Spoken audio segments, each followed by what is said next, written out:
Call meeting to order, This conference 7:05. will now be recorded. Call meeting to order at 7:05.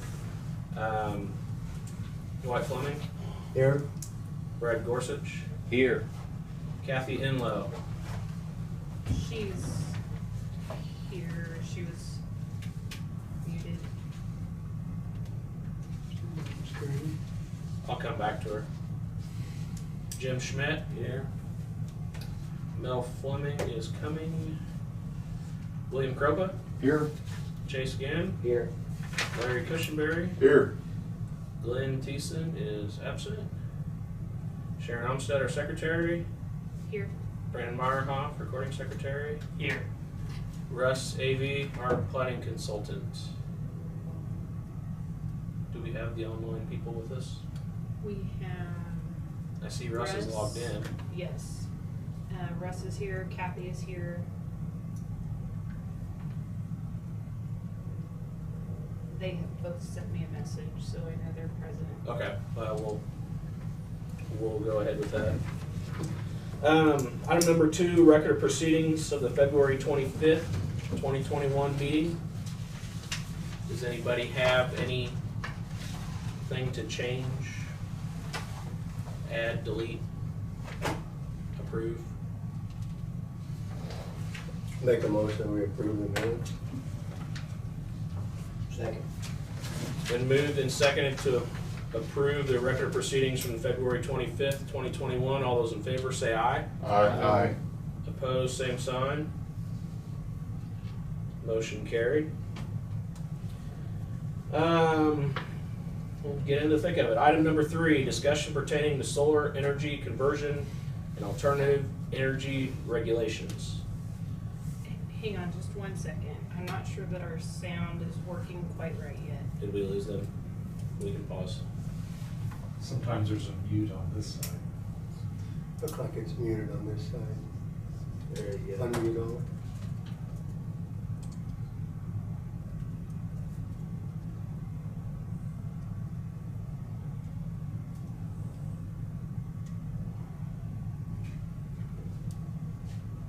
We ain't saying nothing. That was kind of fun. Okay, I still don't think they can hear on the virtual Does that side. unmute all do anything? It did something. Can you hear it? Can you hear me now? Russ, can you hear us?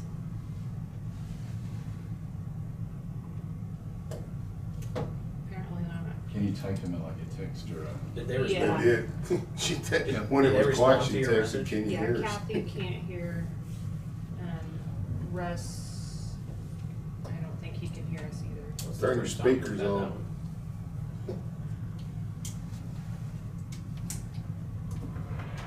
Bear with us Bear for with just us a for minute. just a minute. Now we got a disaster going. Is that how long?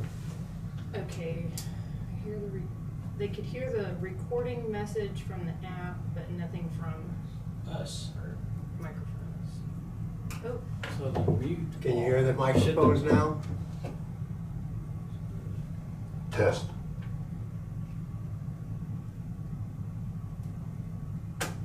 everything's unmuted?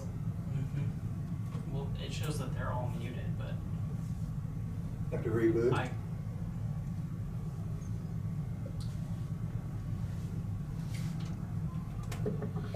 There we go, somebody. Someone's on. That's Sharon. Feedback. Feedback out of these. Is that like donkey feet or?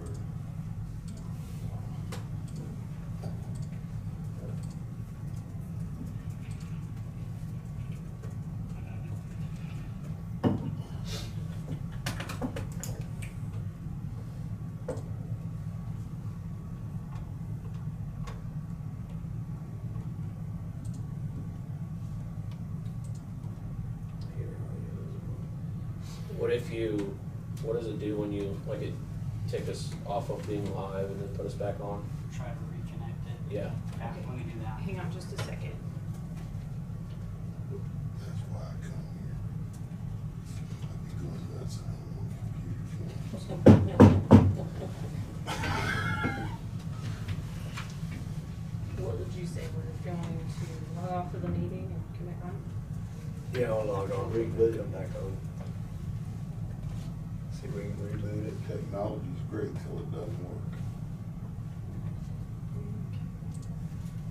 This conference is no longer being recorded.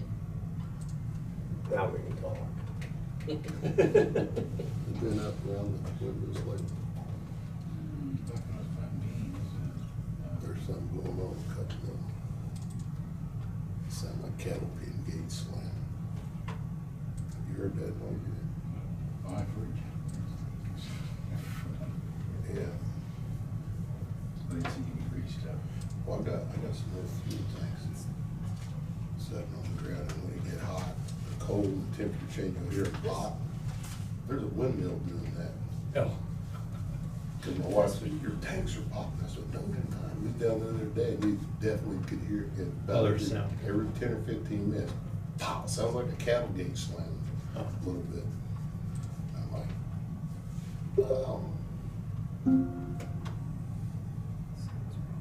it's the same one that a few months ago, it sounded like it was like your wheel when you got a load nut falls off in the hubcap, and it's like clunk, clunk, There's a lot of clunk. them. It was clunking, and now it sounds like a cattle gate slam. Something bouncing around in a blade. They're entertaining.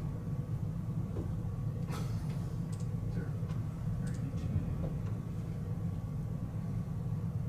Not really. I've thought many times with long shoulder fired weapon might be no challenge. You get in trouble with No, we've just a got- joke. Kathy back.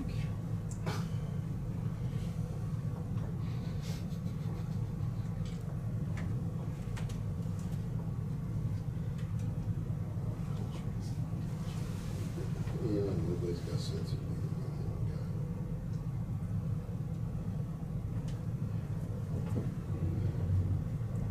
Order at 7:44.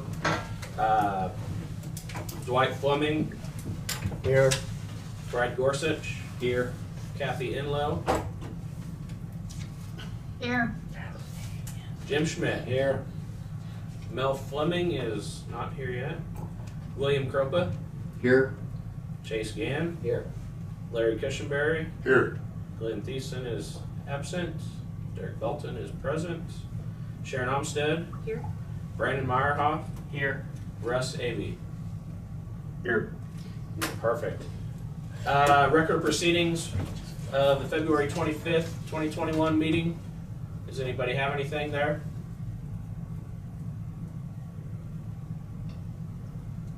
Make a motion that we approve them.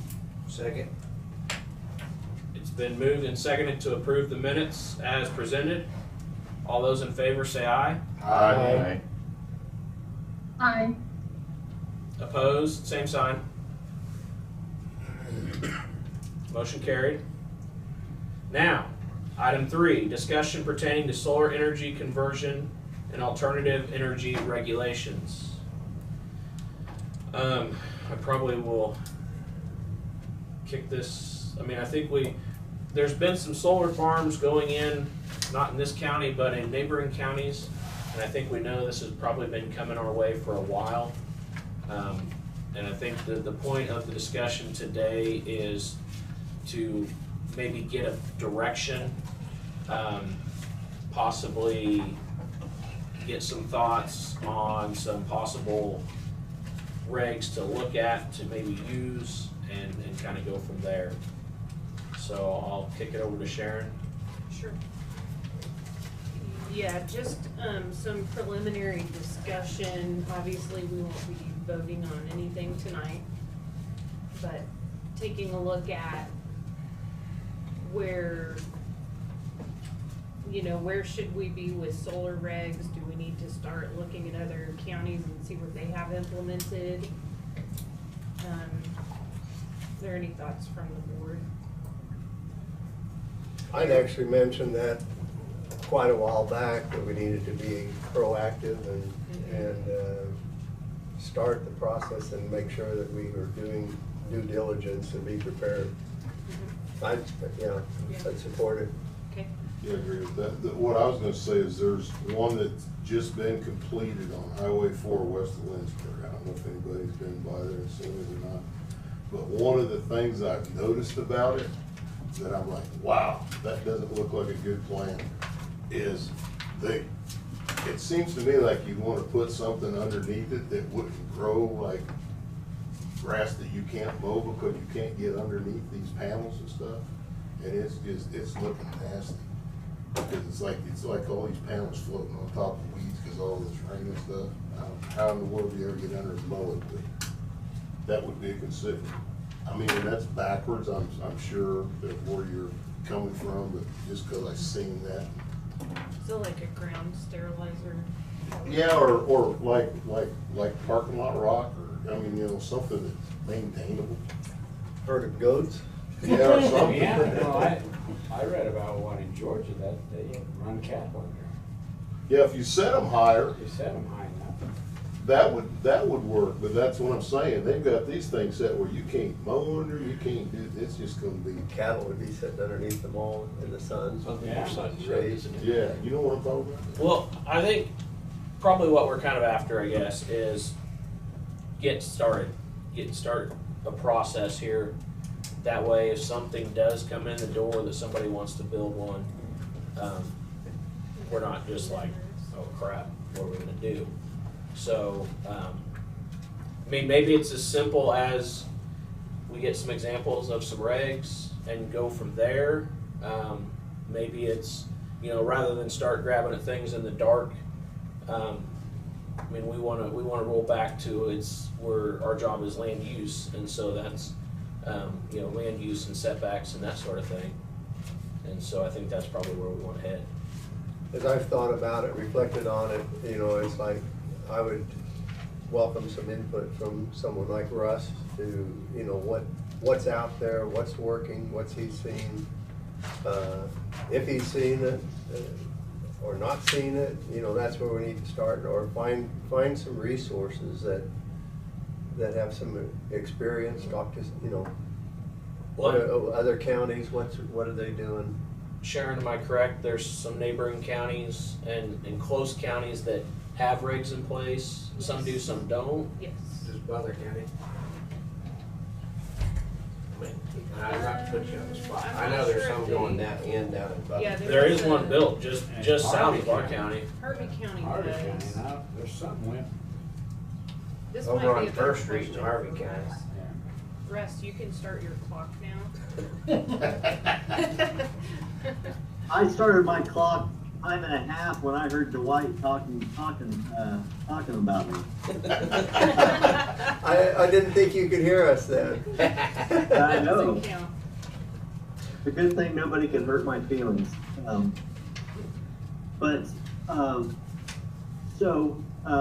I think the comments that I just heard are all absolutely dead accurate.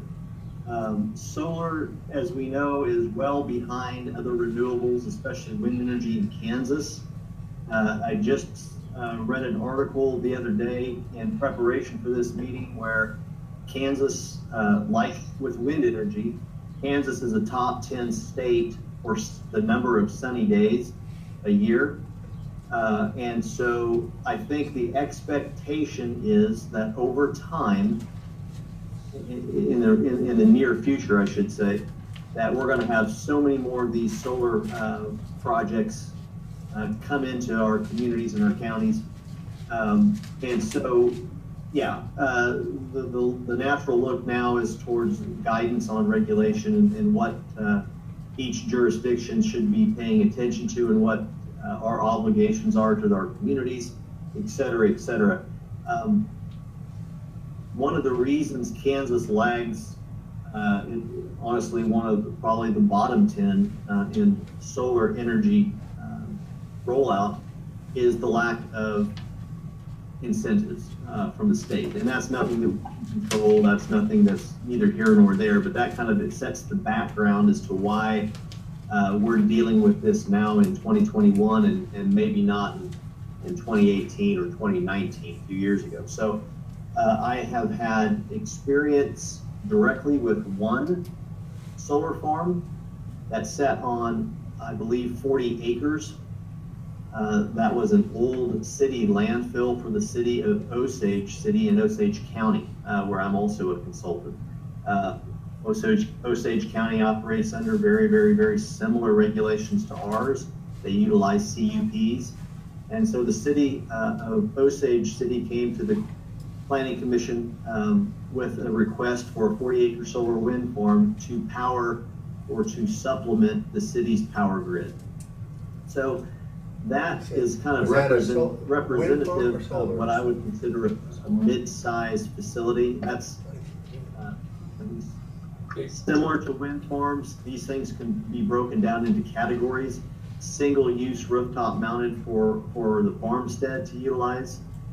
Any municipal systems like the one from Osage City that does not go onto the grid. And then the larger, what they call utility grade solar farms, which are plugged into the grid similar to wind energy systems, and can take up 10 acres or more of land. It just really kind of depends on the location and the grid and all access and all of that type of stuff. So typically what we, again, like wind energy, I think what, from a regulatory standpoint, we really haven't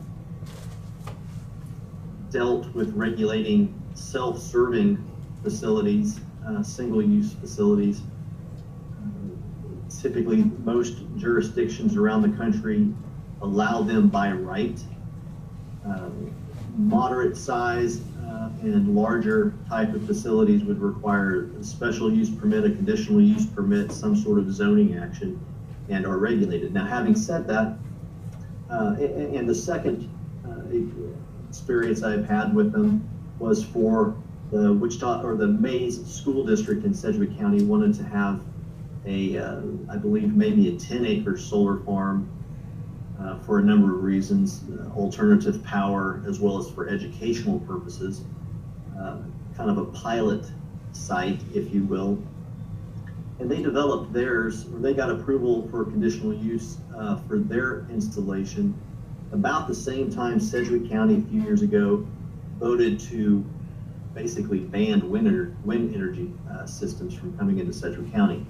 So with wind energy, the hot topic in Sedgwick County, and then solar farms coming on, the expectation from a lot of citizens and from decision makers were, man, is this going to be, the Goliath from a zoning standpoint like wind energy is? And as it really kind of turned out, when Sedgwick County planning had to learn about all of this stuff on the fly, they kind of realized that no, there's really not a lot of things that we need to account for in our regulations, provided just a few things, and I'll go through those a little bit more in depth. And I will certainly get Sharon and the Planning Commission a good little packet of information on what's happening with regulation of solar wind or solar energy and other renewables. But there just doesn't seem, in my experience, to be a whole lot of heft in with these type of applications. For the Osage City application, we maintained, I believe, a 50-foot setback from all roads, and then there was just kind of buffering and screening. There was one farmstead to the south of this 40 acres. That person,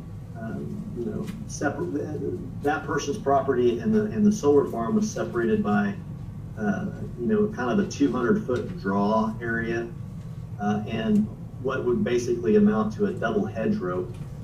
So the natural location at that specific site was just ideal. I mean, there was just no issue.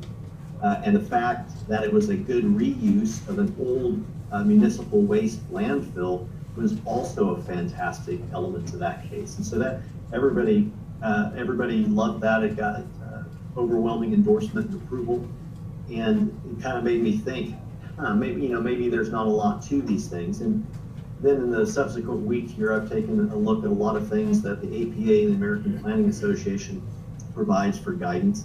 And as you can imagine, a national organization, they're kind of all over the place. They're dealing with these types of facilities, but they're dealing with them either under the regulatory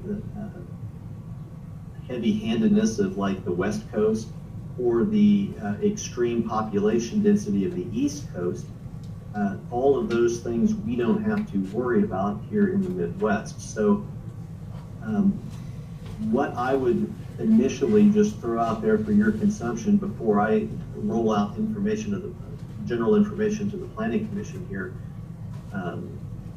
later this week or next week is that we want to be sensitive to setbacks and screening, which again are minimal. We're not talking about a quarter mile, 1,000 foot from solar panel to habitable structure or anything like that. Just standard, straight up setbacks from the roadways and any type of screening. One thing to debate is whether or not this facility should be, or whether the industry always secures them by fence, chain link, 6 foot, 8 foot chain link fence. Most of the regulation for rural areas centers around the concern for taking agricultural land out of production, but there again, we've kind of been through that. That's on a case-by-case basis, and the fact that we have CUP application type of zoning setup allows for us to make location-by-location decisions on some of these finer points. The other thing is to make sure that the solar farms aren't in any type of wetlands or protected areas or things of that nature. You know, I think decommission, like with wind energy, decommissioning agreements are something that are cumbersome, but something that would also potentially play a part in whatever we put in the zoning regulations. And there's some information that I'll pass on that talks a little bit about that. You know, some of the boilerplate stuff getting from the national organization talks about tying into the emergency management system similar to wind farms, but there again, you just don't really see the type of hazardous operation as you would with a 600-foot tall wind turbine. Fire access would be the only thing I could really think of off the top of my head. You know, discussing the minimums or maximum heights of these solar panels, but the ones that I've experienced usually set on the down slope about 3 foot to 8 foot at the top. So they're all typically under 20-foot structures, which there again doesn't really play the critical part of toddling over and crushing somebody's truck on the road or anything like that. One big thing, it certainly was my, so getting back to the Sedgwick County example with Mays School District, you know, one of the prime reasons Sedgwick County hung its hat on to prohibit wind energy was the sheer volume of airports and the aircraft industry. You have several manufacturers of aircraft that have their own airstrips. You have Eisenhower National Airport, and you have about every other section you have private airstrips. And so my first question is like, you know, are these things gonna fry birds midair, or are they gonna cause any type of interference electronically or otherwise with glare to the aviation industry?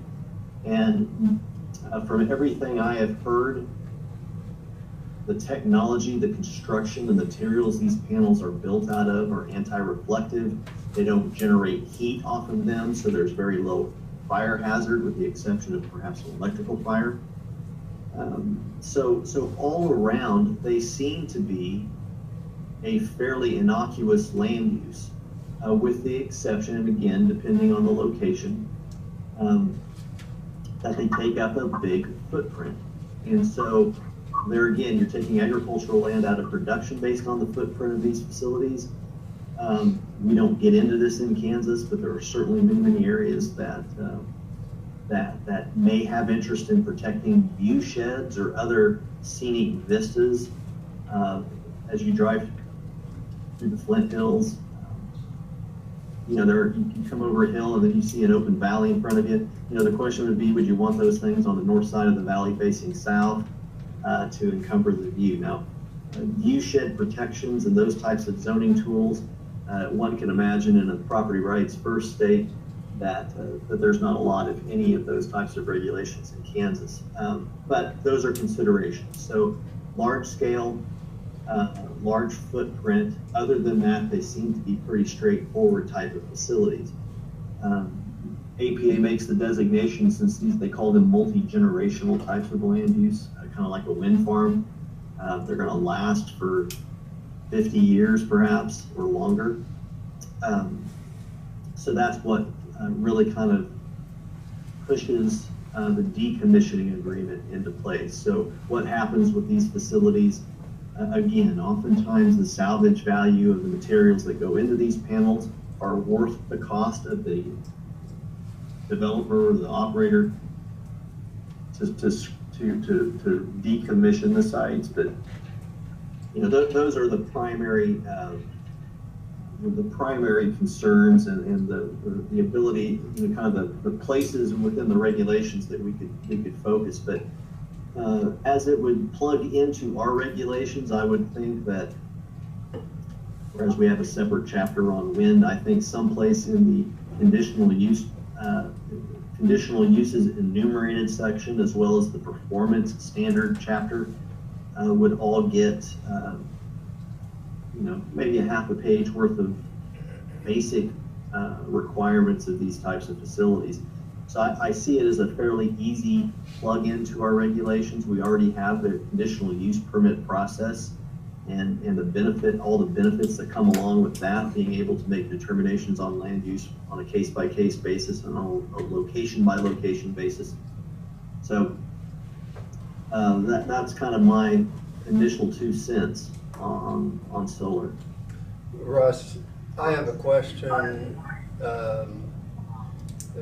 You're talking about a large footprint, although I guess I'm trying to, do you have an idea of like the electrical generation from, I mean, your example, the 40 acre facility? I mean, when you look at compare that to a wind farm, I mean, the footprint doesn't even, it's non-existent compared to how many square miles are in a wind farm. It's concentrated in a fairly small area, but I don't know what the generation capacity is in relationship to that. Yeah, that's what I was questioning too. How many kilowatts does a 40 acre facility It's like put out? Russ, is it like 1 kilowatt in a lot of those 40 acre facilities? 1 megawatt, I'm sorry. Like many things in life, I don't know. But I can find that out. You're correct. I guess the large footprint is a relative statement. So whereas wind energy has a large geographic footprint on a project boundary, it has a very loosely dense. It has a less dense concentration of structure. This has a high concentration of structure on a limited footprint. So, right. Right. You could, for example, you can farm and you can raise livestock on a 40 acre tract that has a turbine on it, and you're really only eliminating about an acre or two out of that 40 acres that gets lost to production. You do 40 acres of a solar farm, you're losing 90% of that 40 acres. You know, I guess you could set it back a couple of swath widths and take hay off of it, or you know, something like that. But I think what we're going to probably expect to see in the more densely populated counties in Kansas, I mean, you get out west, I can see where you would have maybe multiple sections of ground devoted to that, which would be, again, a fairly large utility. So from that standpoint, I almost expect, with no knowledge to back this up, expect applications to come in, you know, maybe a quarter section at a time, a half section at a time, and I could watch the first application roll and it's for a section of ground. It's hard I simply don't have that information at this point, but that gives me something to research. No, really, this is William Kropa. The reason why I'm asking the magnitude of the power output is I think in the past I've always talked about transmission lines, and I think transmission lines, from your suggestions to us, is something that we have, it's a moot point because it is a given for running power lines down an easement of the side of a road. And if it's going to be impacting, corridors, more corridors through the county to get this out, or is it something that the power can be put into the existing power grid to get out of the area, or does it going to require, some high transmission lines coming out? And that's the reason why I'm asking for the size, the magnitude. Is it like 100 kilowatt power lines coming out, or is it, the existing ones are like 7 to 10 kilowatt? Just the power lines that we see, just service to the typical. So you could probably require underground collection lines from the solar plant to the grid. to the substation. Right, but still, you still have to get it out of the county. Right. You gotta have your hot, and Yeah. you can't just put all the solar farms on one. Every farm has their own. They're going to have their own pipeline coming out of the county, and these aren't underground. They're going to be, you're going to come into Marion County and you're going to see like Wolf Creek, coming into a power generation location. So I just Sure. wanted to Well, know again- what the magnitude, because if it's something that you're just going to put back in the power grid that's existing, I see you just go down Cedar Street, this road out of. There's some private little, wind Yeah. or solar yeah. panels, and just puts it in the grid. Yeah, so I look at them like solar panels as not being very obtrusive to the county. Right. As of, Right. maybe you might have some issues with just view and so forth, but it's not going to require heavy equipment coming in, and decommissioning is pretty well more Footprint per project Exactly, is a lot exactly. less. Yeah. But at the same time, I'd like to understand the magnitude of the power coming out, so if you go, okay, then I think we need to, as a zoning board, to start looking at, these are corridors that you're gonna go down to get out of here, and people realize, I'm not gonna build there because I know that's where you're gonna be putting power lines coming out. That's my one point I'd like to bring up. Sure. Dave, yes, man. Yeah. If I could just answer, you've got a very valid point, William. Larry, the one you saw by Lindsberg. Hey, Dave. That, I'm gonna have you step to the mic. yeah, I should know that. The one by Lindsberg is a Right. 1 megawatt, Okay, and it's about 20 acres. yeah, Okay. And that's about that's one of the larger substations in the area, because it plugs right into the right. substation. It's right next to it. Yes, and that's why that one went in place, but it's considered pretty small wind project. Solar Yes, solar project, yeah. Keep Right. jumping back and forth. But, so rough figure, 20 acres, 1 megawatt. That's a pretty good size chunk of electricity coming out of there, 1 meg, Yes. And Because see, you talk about. It's quick got- Google search shows 1 megawatt per 4 to 5 acres.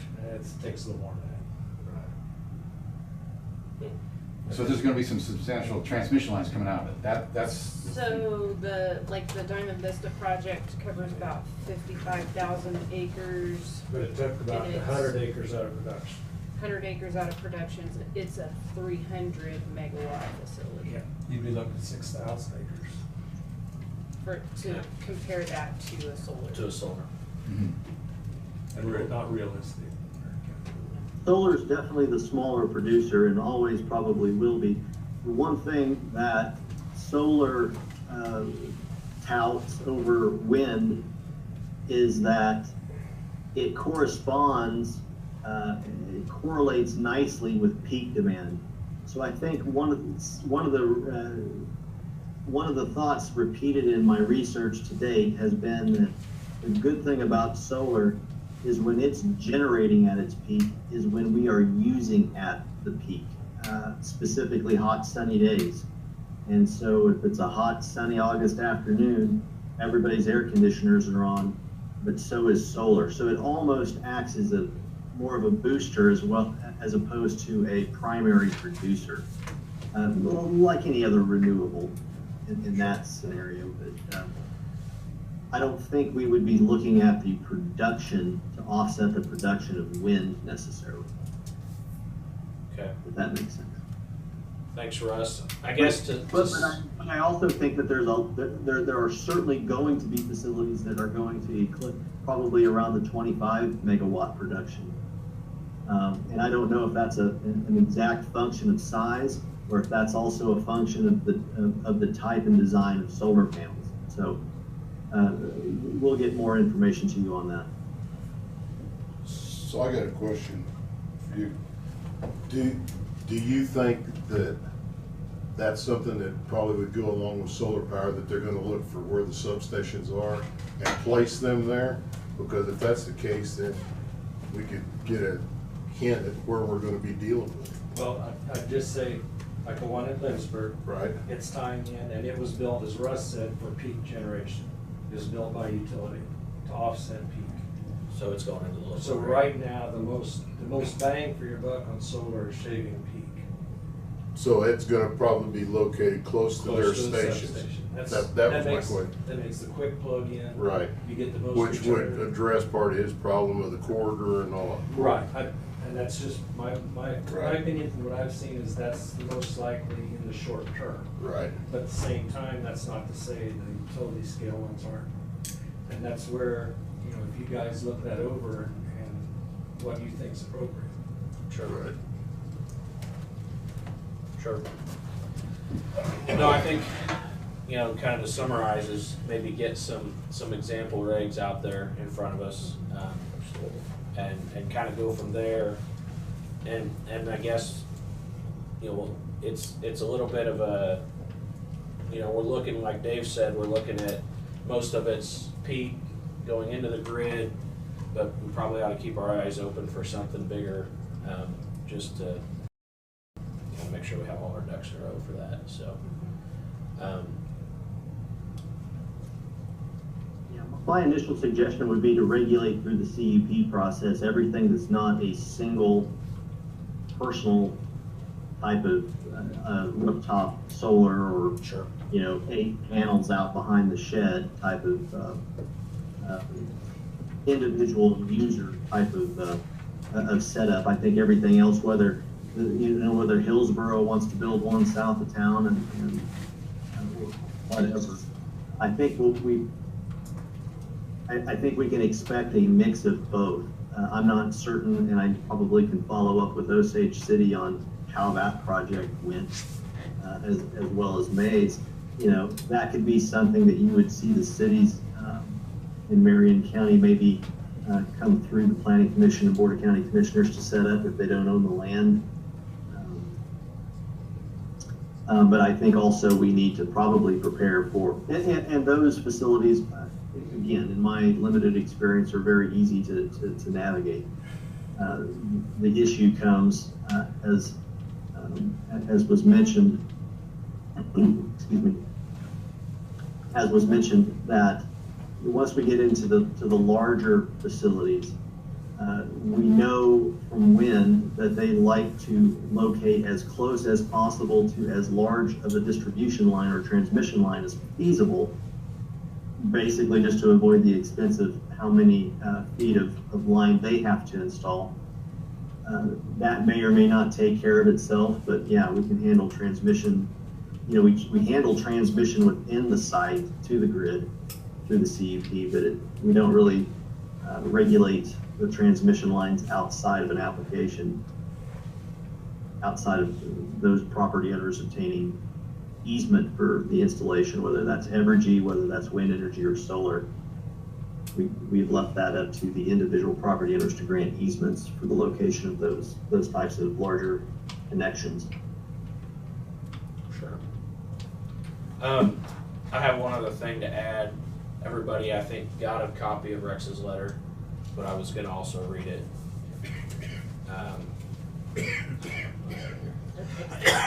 Good morning. Rex who? Rex Savage. Okay. He sent a letter that the board did get, but I thought I would include it. Good morning. Thought I would offer a couple of comments for the Planning and Zoning Board and your consideration on the solar energy issue. I have no part of as such a development at this point in time, nor am I working on such. My comments come strictly from the landowner, citizen of Marion County perspective. One, I have zero issue with PV development other than the county should require an adequate decommissioning bond be posted pre-construction, as I doubt the salvage value would meet decommissioning costs. I currently have little or no land suitable for hosting such an installation, but if a neighbor wants one, I have no objection and feel it would be a net positive for the community and energy sector. Number two, a solar concentrator installation would require more thought to avoid possible off-site glare issues due to misalignment of mirrors, and to take into account the avian effects which might be considerable. And three, I believe Planning and Zoning would be well served to consider their viewpoint of utility scale batteries as well.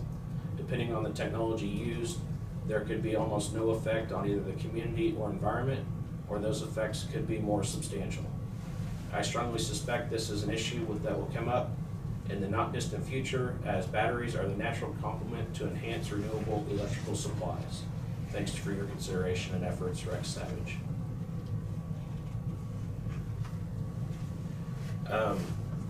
I think at this point, unless anybody has anything else,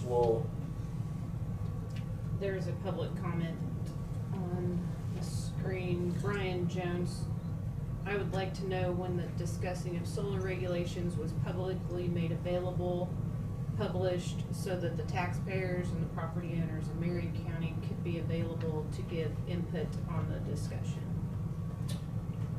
So Those would be the next steps.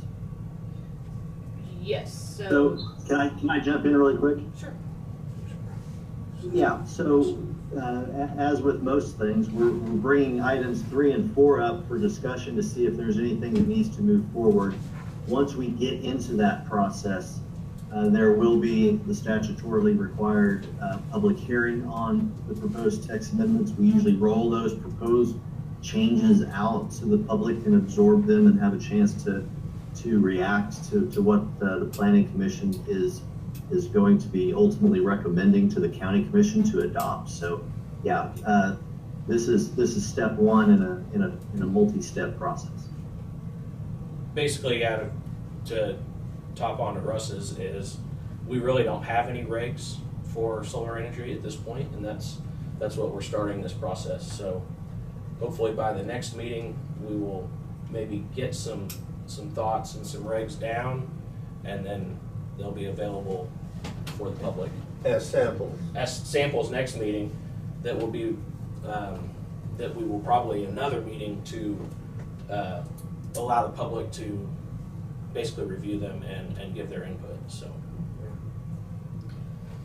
So, William? So, what I'm Yeah, getting get from to the Rex mic. Savage, from what I'm getting from Rex Savage's, point 3 was he was talking about battery compounds. That would be a next thing that we need to be zoning as well, so.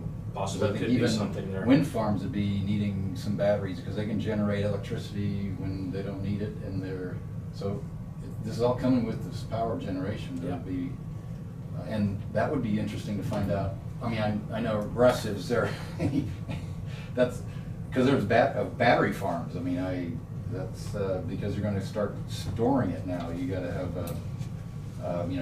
if it's in a fluid containment trying to store those ions in some kind of a medium where it can be dispelled like a battery later on. So that's all coming with this whole thing. We're bringing all more electricity here. The more we're going to have to store it, we're going to have to manage it. Sure. Correct me if I'm wrong, but the last I heard, unless technology's changed it, that wind energy had to be used as it was produced, and it wasn't able to be stored in batteries. That's why they hook it directly into the grid to be used, and that's why they turn them off when they're not using it. Am I wrong on that? Once battery technology is available, they will use it, just like William said. But right now, it's not. Yeah, right. Yeah, okay, The battery technology It's is something right, to look for in the but future. it's coming very close. Okay. That technology. Brian had another comment there. Will you read that for the board?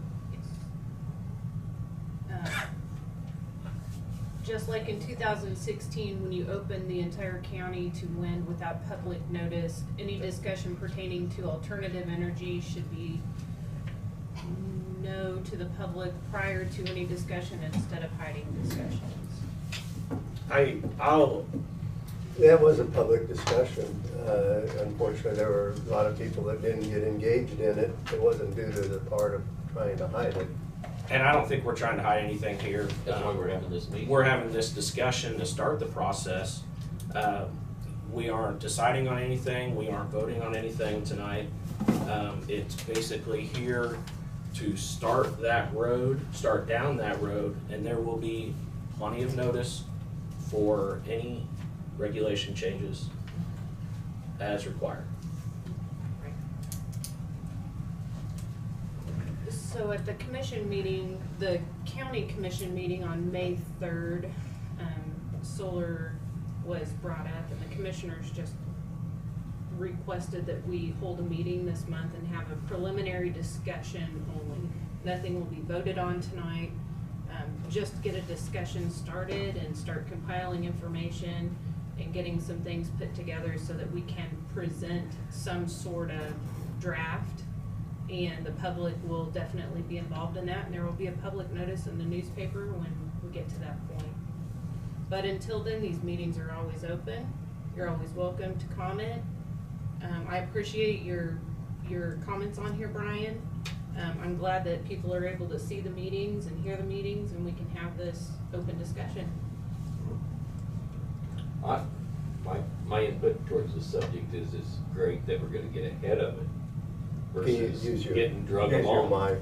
Yeah, I feel it's an awesome opportunity to get ahead of things versus getting drugged by something for a change. So get out and get some input from the public and work through the due diligence and make the right decisions versus being rushed to a not thought through decision. So it's positive. This is a total positive. I agree, Brad. Solar's coming, so Yeah. we need to have something rather than an application show up and be, what do we do? So that's why we started this. I think we'll keep heading in that direction. So by next meeting, we'll have maybe get some samples put together and kind of go from there, I think is our goal, unless anybody has any other objections. I think that's going in the right direction. Anybody online have any other comments before we move on to the next item?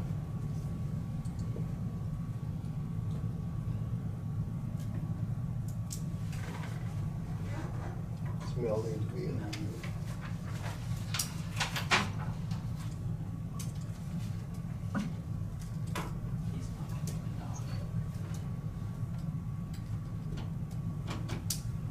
Any comments, is there none? No public comments. Kathy does not have any other comments. Okay. In that case, we'll move on to item 4, discussion pertaining to ag land use regulations, more specifically confined animal feeding operations. I know Sharon has been working on this, trying to figure out maybe what the right direction is for this. I think some things have come up where there's KDHE regulates confined animal feeding operations via state regs and federal regs, and KDHE regulates on behalf of EPA via the federal regs.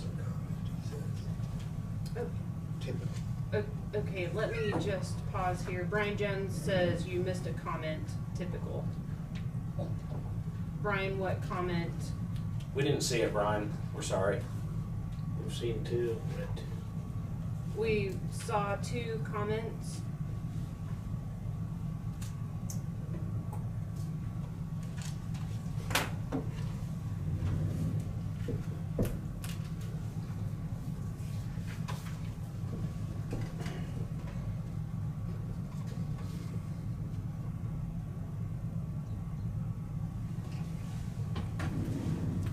Brian, would you mind sending that comment again, I don't believe we saw anything else.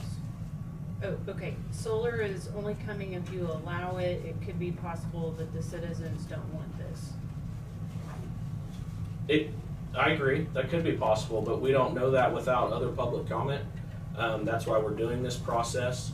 When we have some more regulations to review, the public will be allowed to comment, and we will be able to understand maybe more of what the citizens of this county do want, and we'll go from there.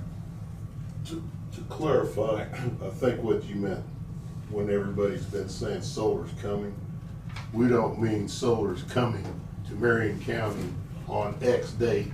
We mean technology is driving things towards solar energy, and we're going to have to deal with it in the future. That's what we mean by it's coming. That's right. We're not guaranteeing That's exactly right. that it's coming to Marion County, just to clarify. There's 2 farms right outside the county lines that are in production, I guess I would say. And so it would surprise me that we don't see an application coming down the road. Now, that's why we're working through this process. And I think the next thing is like Rex was talking about is, I know this might be off the wall, but, you know, battery farms. You know, you bring them in, there's gonna be more topics. We'll just follow up with that. There's another comment. So Brian Jones commented, that's exactly why you need to publish any discussion prior to conducting business that affects all citizens of Marion County. So we're good. Yeah, How do we publish discussions before we have the discussions? you know, statutorily, we're required to publish anything that the board would take action on. So if there's a change to a zoning regulation or an addition to a zoning regulation, we statutorily have to publish that, give notice in the newspaper. It would be an added expense to the county taxpayers if we publish when we're going to have discussion. These meetings already have a set schedule. If the meeting is postponed or canceled due to lack of agenda items or quorum or what have you. These meetings are typically held on the 4th Thursday of every month at 7:00 p.m. You can go to MarionCOKS.net for updated information about planning commission meetings. It's on the website, it's on our calendar, it's on our planning and zoning page. We always send out an email to those who have indicated that they'd like to be on our agenda email list. If you'd like to be added, Brian, could you please send your email address in a private message? I'd be happy to get you added on there, or anyone else that'd like to be added. May I offer an analogy to help clear this up? Sure. Each one of us didn't really know anything about the solar energy until we got the agenda that said discuss solar energy conversion. So here's the analogy I want to make. We're in class. The teacher just gave us our assignment and explained what we need to do our research on for our next class. This is only an introduction on what we are going to do. We're actually not doing anything right now, so. And I'll back up and say we were asked to discuss this by the commissioners at their May 3rd meeting. And basically all we're discussing is what we need to discuss in the future. Correct. So. And to that point, just for clarification, I don't think we have a meeting in June, is that correct? Correct. That's correct, yes. So our next actual meeting will be July 22nd, Correct. tentatively, Yes. hard tentatively. So that would be at the next, that'd be the next point of discussion. And that would be the next discussion on this line item. Good. Okay. Comments you're missing? So, Brian, he commented published changes or published discussion pertaining to alternative energy regulations. And then please do better research on solar than what was done on wind. Russ commented, publish the actual changes, if any, to the regulations.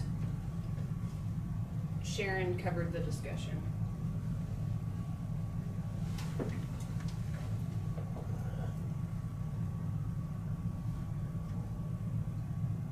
Okay. I think we're gonna move on to item 4. Okay. Kind of lost where I was at. I know there's some things in our regs versus what KDHE requires and regulates, and they have the staff and the staff to really cover that and do that on a daily basis. And so I think that's, I'll kick it over to you. I know you've been a lot deeper in this than most. So this was also briefly discussed at the May 3rd commission meeting, the Board of Commissioners commission meeting. I just need some direction from the board and from the commissioners as to whether we're going to continue to regulate confined animal feeding operations. In our regulations, we're required to have a conditional use permit for that land use. And by definition, anything that is over 100 animal units would be considered a commercial feeding operation. The problem that I'm having is that folks go and get a state permit or a federal permit for their confined animal feeding operations, and they never come to the county. So there's no checkbox at that higher level that says, do you have local zoning authorization? In our regulations, and Russ can probably talk more to this as well, but I feel like it flips back and forth a little bit between what I can administratively regulate and what I can't.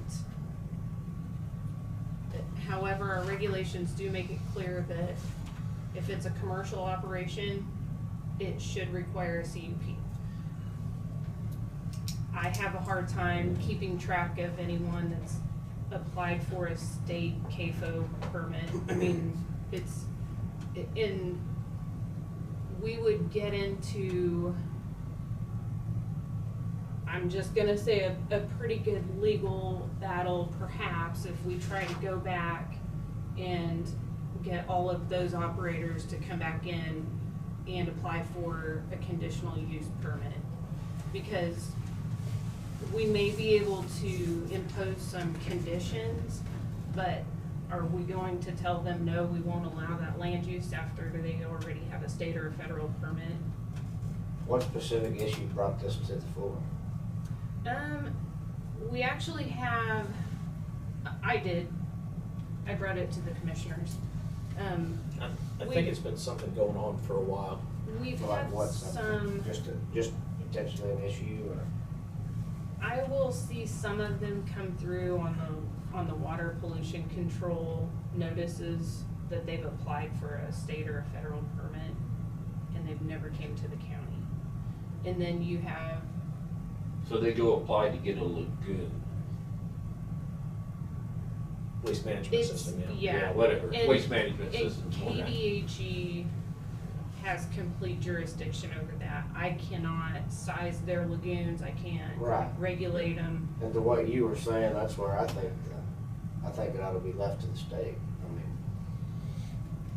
mean, The two main things that were brought up in that commission meeting are that if we don't have a CUP for those CAFOs, then there's no way to have a road maintenance agreement in place for all the traffic on the roads and the maintenance on the roads. And then setbacks was questioned. I know KDHE, or the state and federal, already have setbacks that they impose. I don't know if. so this came because of a specific road issue? It was just kind of a mixture of things. We've had, there have been some people complain about roads near You're looking at one. feedlots. Yes, we've had complaints about that.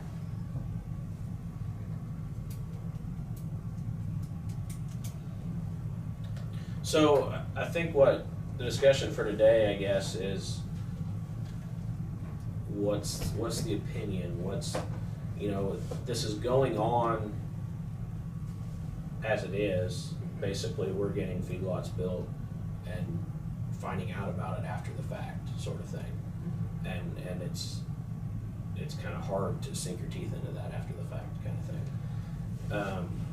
Now, does KDHE cover, their regs are far extending, I think, the county's regs. But are there still, is that good enough? Or is there still things that we need, I guess is kind of what to consider. They don't address the land use issue. All they care about is water getting into the main Quality. streams, and they care about water quality. Pollution. Yeah, and that's 1974 Act, the Water Act from 74 drove all that, and then they care about that it doesn't make it down into the rivers, and once again from 1974, I think was the year. So that's. And I've looked into it just a little bit. A lot of the surrounding counties and several counties in Kansas won't touch a feedlot. They don't want to regulate it at a local level. We've had pushback from Kansas Livestock Association. I guess it depends on how much control does the county want to continue to maintain and assume responsibility for. Come back up, and you said that the main thing was there was gonna be a problem with the road. Can you Road maintenance can you agreements? restate that for me, please? So if we don't have a conditional use permit for a feedlot, there's really no way to impose conditions such as having a road maintenance agreement. So essentially, what you're saying is I just want to make sure I understand everybody's intentions or what specifically the issue is. So for instance, there's a feedlot on X road. The county doesn't want to maintain that road to the feedlot on X road?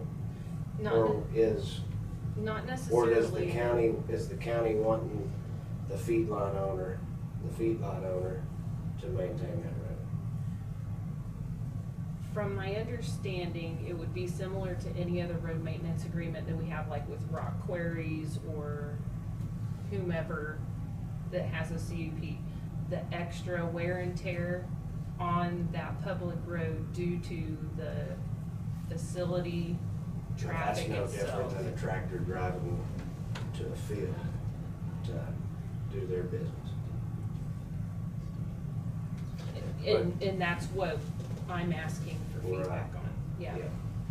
This probably won't be seen as very politically correct, but we complain about wind turbines. That people don't like to be beside a wind turbine. They don't want to build their house and then have a wind turbine come in. How many people would want a feedlot beside their house? Yeah, Okay. that's where I would get. Okay, Yeah. now KDHE requires setbacks and neighbors, they all within, on a state permit, I believe it's within 1,000 feet of that feedlot. On a federal permit, I believe it's within, it's been a while. It's more than that in the state. Is it? I almost want to say a federal is a mile. It's been a while since I've worked with that. But as far as my neighbor wants to build a feedlot, they have to get your approval to be able to get their permit. Right. And I guess the crux of this issue is the only people that really have any teeth is KDHE Right. to enforce this. And so that's why I think you don't get anybody coming in the door. What would be awesome would be, hey, KDHE says, check this box, have you got your county approval? But that's not But we happening. know probably. very few other counties in the state require that. Probably That'd not. be an unnecessary box. Yeah. And then it doesn't, 100 cows, it doesn't take very many cows to make 100 cows, and that would catch quite a few cattle owners in the state. Yeah. 100 cows isn't that 1,000. many. 1,000 animal units. That's what you said, I thought you said 100. It'd be, yeah, whether a state permit or a federal would be But 1,000 in animals. the county, I thought you read it as 100. You said something about 100 animals, I wrote it down, but I don't Yeah. know, I don't remember exactly. That may be the 1,000, that may be the state, but I think what I heard 100 was from Yeah, the I county. remember. If I did, I apologize. Okay, So that's the- fine, the very good, county, that's better. by definition, constitutes 1,000 animal units or more as a commercial facility. That makes more sense. And that's EPA then you go Yes. federal. That's federal That's a permit. federal baby. So there's a whole nother set of rules and Because regs. 1,000 head, that's Our It's not like regulations cow-calf mirror the state operation. law. Put that out there. What was that, Russ? We kind of talked over you. Our regulation, year out, when he wrote our regulations, they mirror the state statute Yeah. for number of heads. So our zoning regulations mirror what the state requires. We simply, through our zoning regulations, and I can get into this is kind of a deep hole. Our local regulations simply require a CUP to determine the placement of those facilities. So, in short, and I can get into this however deep we want to, but in short, our various myriad collection of state laws as it relates to agriculture in general and confined feeding operations in specifically, it is relatively clear from a legal standpoint that counties do not have the authority to regulate beyond the state law. If it is if it is a mile separation from a habitable structure to a confined animal feeding operation, we cannot require it to be 1.5 miles, as an example. So the only thing we can really do is a lot. Is much of what Sharon said. We can do things to offset the impacts related to road wear, if that's determined to be of interest to the public health, safety, and welfare of Marion County. Everything else from location, prohibition in floodway or floodplain areas, the prohibition of other environmentally sensitive areas, the separation between feedlots and homes, separation between feedlots, all of those things are prescribed by state law, KSA 65-171D specifically is what I'm looking at. And there is a cookbook of information in that particular statute, but Sharon is correct. There are numerous counties that don't want to touch it for political reasons or fear of the Kansas Livestock Association, who's a very aggressive pursuer of litigation. So there's a number of reasons that we can all understand as to why some regulate and some don't. Year out in his regulations, unless told otherwise, regulates them in the CUP process exactly like we do. And to be perfectly honest, I'm not sure of any litigation that's come out of local zoning authority to manage these types of operations in the manner in which we do. I know that KLA loves to throw out the Norton County case, David versus the Board of Norton County Commissioners, a completely separate rule of law. It does inform all of us of the power and desire to squash these types of regulations, quote unquote, against agriculture. But there's nothing, our problem as planners deal with the fact that the legislature has obviously gone and beat the drum, appropriately so, that agriculture in the state of Kansas is to be protected. And it has gone so far as to amend those statutes in the last 10 years to even, or last 15 years to even state that you cannot zone land devoted to agricultural purposes, unquote. The problem that the legislature often does to people like us that have to actually live day by day under these statutes is they don't define what land devoted to agricultural purposes is in that statute.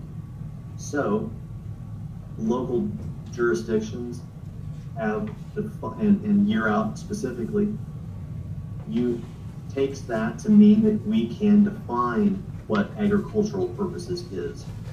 Is a hunting lodge agriculture? Well, you're killing animals for meat. No, we can preclude that. We can preclude commercial nurseries that grow vegetables, the truest definition of agriculture, right?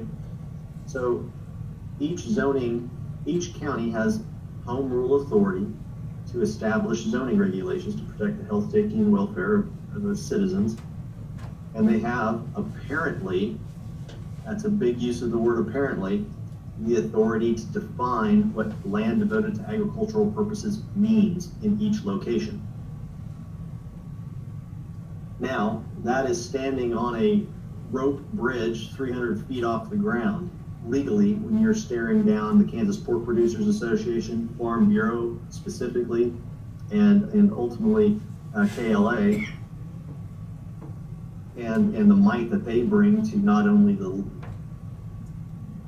political lobby in Kansas, but also the coffers that they have to afford lawsuits. So I'm not a planner sitting here. I'm not David trying to egg Goliath on to any type of problem in court, obviously, but I think some of us have realized that there are issues that stem with this type or any other type of rural activity that generates an abnormal amount of truck traffic. It's hard to talk about cattle haulers when you've got a giant John Deere combine coming down the road as well, you know, and we all haul grain now in tractor trailers. So some of these lines are blurred, and it is tricky, and I don't really, I guess if I was held in a headlock, I'd say continue on the course, but I also do not enjoy Sharon's job, and she brings up a fantastic question. What if we have a cattleman out there, family has raised, 500 or 200 to 300 head of cattle, and over time that type of activity wouldn't be requiring a CUP. But what if that family farm subsequently grows over a decade to produce 1,000 head of cattle? Are they going to have to just simply no to come in for a CUP? That I can appreciate Sharon's difficulty in people ignoring the local regulations and just move straight to the state and federal regulations, especially understanding what I just said about counties cannot regulate beyond those permitting requirements. So if the state and the feds have our back, is there a need for the locals to get involved? And so we're really not dealing with it in the same way as like wind energy, where there are no state regulations. It's every county for themselves as to what, if they want to be prohibitive, if they want to be very restrictive, or if they don't care about it in the least. So there again, our hands are a little bit tied, and we're really only talking about what is it that the local government can get relief from, what can we provide our citizens protections from, knowing that we can't go beyond what the state requires. So if they can get a state permit, I often talk, and I think I said this to Sharon, is this a train track we want to stand on? And that's a great question.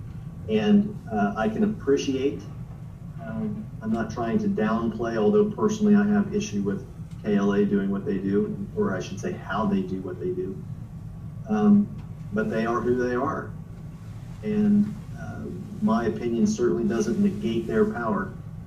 So if a local jurisdiction wants to, or decides that, look, we don't want to be in this game of regulating CAFOs, then we can certainly make text amendments to eliminate that out of the regulations and be done with it and leave it up to the state and the feds if we collectively believe that that's the best place for these things. Larry? I think there's plenty, and I'll just follow up by saying, I think from a legal standpoint, it's certainly a gray area. So many counties do regulate CAFOs, and there haven't been, the KLA hasn't shut those counties down. Ford County regulates it, Benning County regulates it, Ellis County regulates it, Norton County obviously regulates it. What Norton County did is they went through a different set of statutes and simply wanted to regulate confined CAFOs through a separate ordinance. They weren't going through zoning. So KLA mentioning the Davis versus Norton County case is irrelevant because that was through home rule authority, not zoning authority, whole separate set of statutes. Now, does Marion County want to be the test case for because then Kansas, as I said, has these agricultural protections that are extraordinarily vague. They're ripe for a lawsuit to define what it means once and for all. I personally, I've had enough fun being deposed in Marion County. I don't necessarily want to have to go up against KLA's attorneys. I know what they can do. So it's a mixed bag, and I certainly agree with however the county wants to side on this particular issue. Thanks, Russ. Larry, did you have something? I got 2 points kind of to correct over that. First off, I'm still hearing that other than the obvious that the state's already controlling this and we're just piggybacking for a CUP, I'm still coming back to this. If we can't get a road use agreement without this, okay, with that in mind, we don't have a road use agreement let's reword that. We had a road use agreement with an entity that got us nowhere, that became more litigation. Right? Correct? I don't have all the answers to that road use agreement, but. We have heavy trucks that come from other counties that come through here and use a regular shortcut on 330th. You can attest to that. Those trucks aren't even from Marion County. 90. Yeah, they're coming through. We have no road use agreement with them. So that all being said for this point, if we're betting getting this much for a road use agreement to help with our roads against losing this much in litigation because we're getting in way over our heads, I say we cut. My suggestion would be we cut loose and just let the state and feds take care of it the way it's been happening and pull our regulation to clear out of that. One of my concerns with, and this may be a fine line here, but how do you still require a CUP for something like a processing facility? Like a big chicken company that we all know. You know, how would you distinguish a 1,000 animal unit CAFO from Tyson Chicken? You know, how do you Wouldn't the state KDHE also have, because of the agriculture use, wouldn't they also have jurisdiction with that? Yeah. I would just say that, Ben's our regulations match the state's, then why have the redundancy in work? I mean, I feel like your time is more valuable than that. It could be spent doing more important tasks. And to be quite frank, and the landowners and the feedlot guys, they do a lot to maintain those roads themselves. And that's not out of our choice. That's not out of any sort of agreement. That's not because we're landowners in general and Marion County residents don't pay their taxes or whatever it is. It's out of requirement to do our business. And so to add any sort of extra regulation on that to do an agricultural business and the way it's been done anyways without CUP for all this time, I think it'd be a disservice to Marion County residents to change that. So I mean, I would like to focus more of the discussion on how we can relieve that duty from you. I think back to your comment, now I'm gonna jump in here on Chase too. Back to your comment, KDHE, EPA, you know, a federal processing facility, and I would even say a federal processing facility will have regulations on top of a CAFO, you know, as far as water use, water disposal. FDA. Yeah, I mean, food and drug. I mean, I think there's a whole nother set of state and federal regulations that are beyond our control, as well as setbacks. You know, building sizes, requirements, pin sizes, footprints, that I think that the state and federal are taking care of for us. And I will say that it would be very possible, it is potentially possible to rewrite those, you know, to take CAFOs out of the equation and then focus mainly on animal processing plants. You know, each one comes with their local impacts. And if we have, you know, if we live in a county that that chooses not to regulate CAFOs, because that's just the nature of our county, then that's perfectly understandable. Now, a processing plant may have very different political flavor in that same community. So you could be producers of the material, but have no interest in the final processing of that material. And so it could be something, and I'll certainly look into this, obviously, and produce a memo outlining what I find, but, you know, Sedgwick County dealt with this, and to be perfectly honest, one of the last things I did before the meeting was see how Sedgwick County, because I know Douglas County deals with it, and I named a few other counties, but Sedgwick County doesn't regulate CAFOs whatsoever, and my jaw dropped. But we had a Tyson chicken, we had an unnamed chicken processing, national chicken processor come through, and the entire citizenry of Sedgwick County came and glued. That was defeated not through zoning, but through the loss of any and all incentives that Tyson was looking for the county to produce. So it was an economic decision for Tyson to disband their potential plant in southwest Sedgwick County. So that's just a fight waiting to happen another day. So there again, we have one of the largest urban counties in Kansas doesn't deal with CAFOs in the least through zoning, right, wrong, or indifferent. There again, Sedgwick County is fairly densely populated, has 20 different small cities. If they have separation requirements of the tens of thousands of feet, which I believe that they do, CAFOs do, then there's very, very few places in Sedgwick County to put one. They may not be able to obtain a state permit, but animal processing is a whole different ballgame. So Russ, you're saying we could separate the production side from the processing side? Certainly. I know what IBP in Emporia used to look like. That didn't look like a silo and two outbuildings and a farmstead. That looked like a Detroit automotive plant. So again, they all come with their own individual impacts to the local area.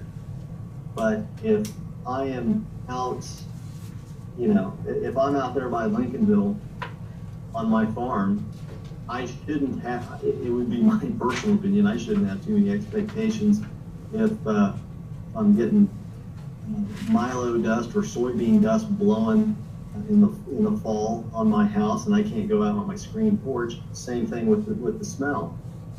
You know, we all hope that a hog producer doesn't move in next door, but you know, you're also in rural Kansas. So, but I don't think anybody moves to rural Kansas to see a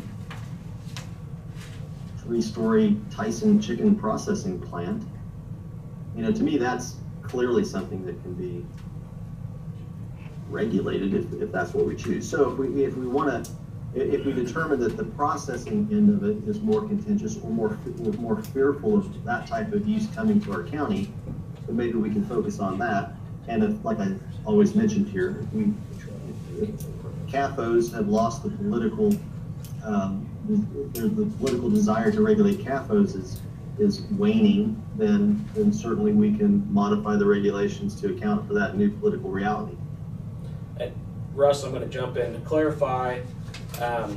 A production side or a processing facility, those are all blended under the CAFO regs and our regulations, is that correct? I'm not necessarily certain. I think Dave has I would have to check on that. I don't have that in front of me. This is William. I was wondering what article, or is it just in the CUP requirements, that these requirements that we're talking about? Where would you find them in the good book? The good book. Sorry, can you repeat that question? The CAFO, is it under just the CUP stuff, or is there a specific section? It's, Spread out. there's a definition in Article 1. So it's spread out. Yes, Okay. it also talks about it in Article 2, Section 101, Section 201, Article 13, Performance Standards, Article 19, Section 105.13. But So specifically what you're talking about is confined animal feeding operations, not anything to do with processing facilities, or we're talking about both, you just got. When I'm looking at CAFO, and it doesn't seem to be the processing side of it. No, the only thing, Article 19 requires, under items that would require conditional use, Section 105, number 13, commercial stockyards or feedlot requires a CUP.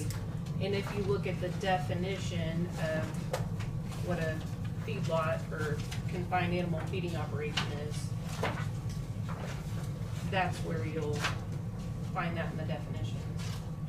So really, a Right. processing facility, now that I stop it won't be under a CAFO, but they will still have wastewater, I mean, they will still have permits. A lot of the same issues. A lot of the same issues regulated by the state. But EPA. specifically as a state, or probably mostly EPA, yeah, you're correct.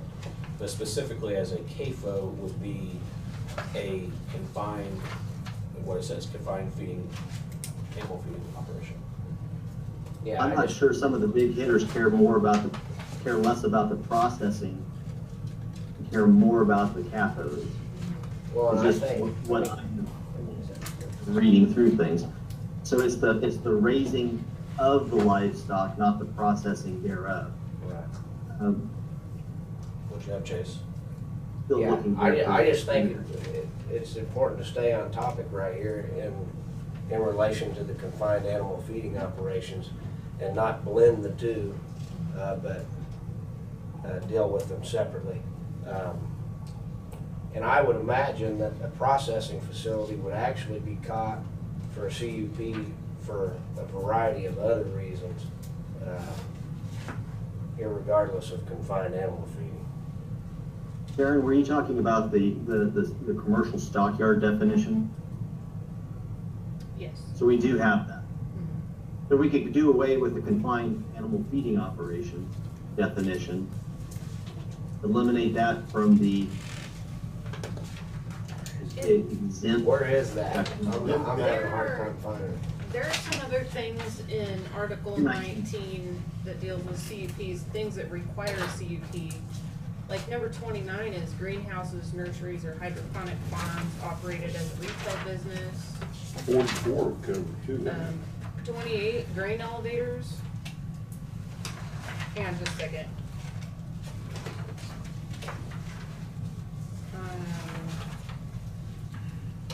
So 19-105, conditional uses enumerated.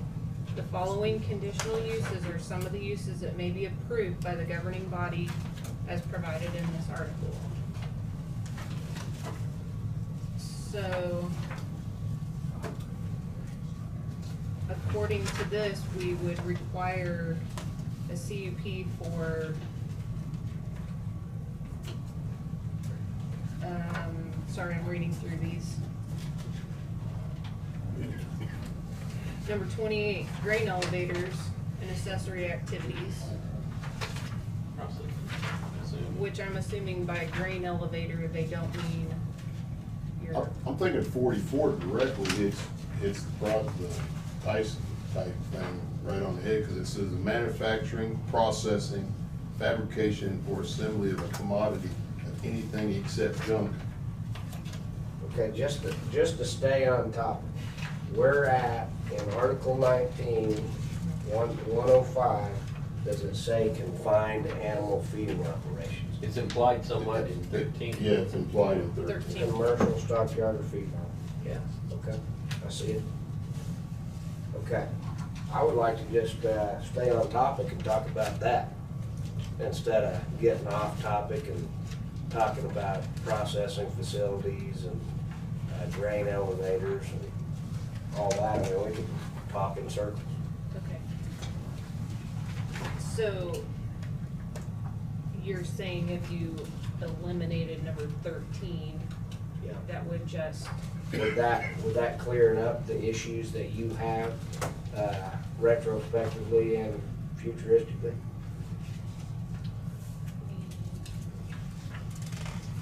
I mean, that's up to the board. I guess let's take one step back there. So we're talking about the confined feeding, the CAFOs. You know, I guess let's kind of get the feeling. But CAFOs isn't specifically stated in this. CAFOs is probably the term coming from KDHE. Right, but I think it's important that we stay on topic. Okay. And if a confined animal feeding operation is what we're calling number 13, then let's talk about 13 in our regulations. That way, for very clear communication and. And I think, and I don't disagree. I think the part of this discussion is that is a specific part, but there are other pieces of language that if we do decide that KDHE has it covered, EPA has it covered, we don't want to touch it, that there's some other pieces that we need to touch in other places. And I think that was maybe the point of the discussion. If that's what we want to do, then that would also be on the docket for the next meeting to say, hey, let's strike this language. So I think. Well, I would just like that way everybody knows what we're talking about, because I'm having a hard time figuring out what exactly we're talking about. Okay. So now I know number 13 is one of those. What else is one of them? But we haven't even defined 13 as a board. I agree. It's a terminology that we won't even touch as a group, I don't think, because we don't really understand. Right. Well, that's what I'm trying to figure out. Is that a confined animal feeding operation, or what is it? I mean. Have we ever had someone come in for conditional use under that heading right there? Not since I've been on the board. Under confined animal feeding No, number? commercial stockyard or feedlot.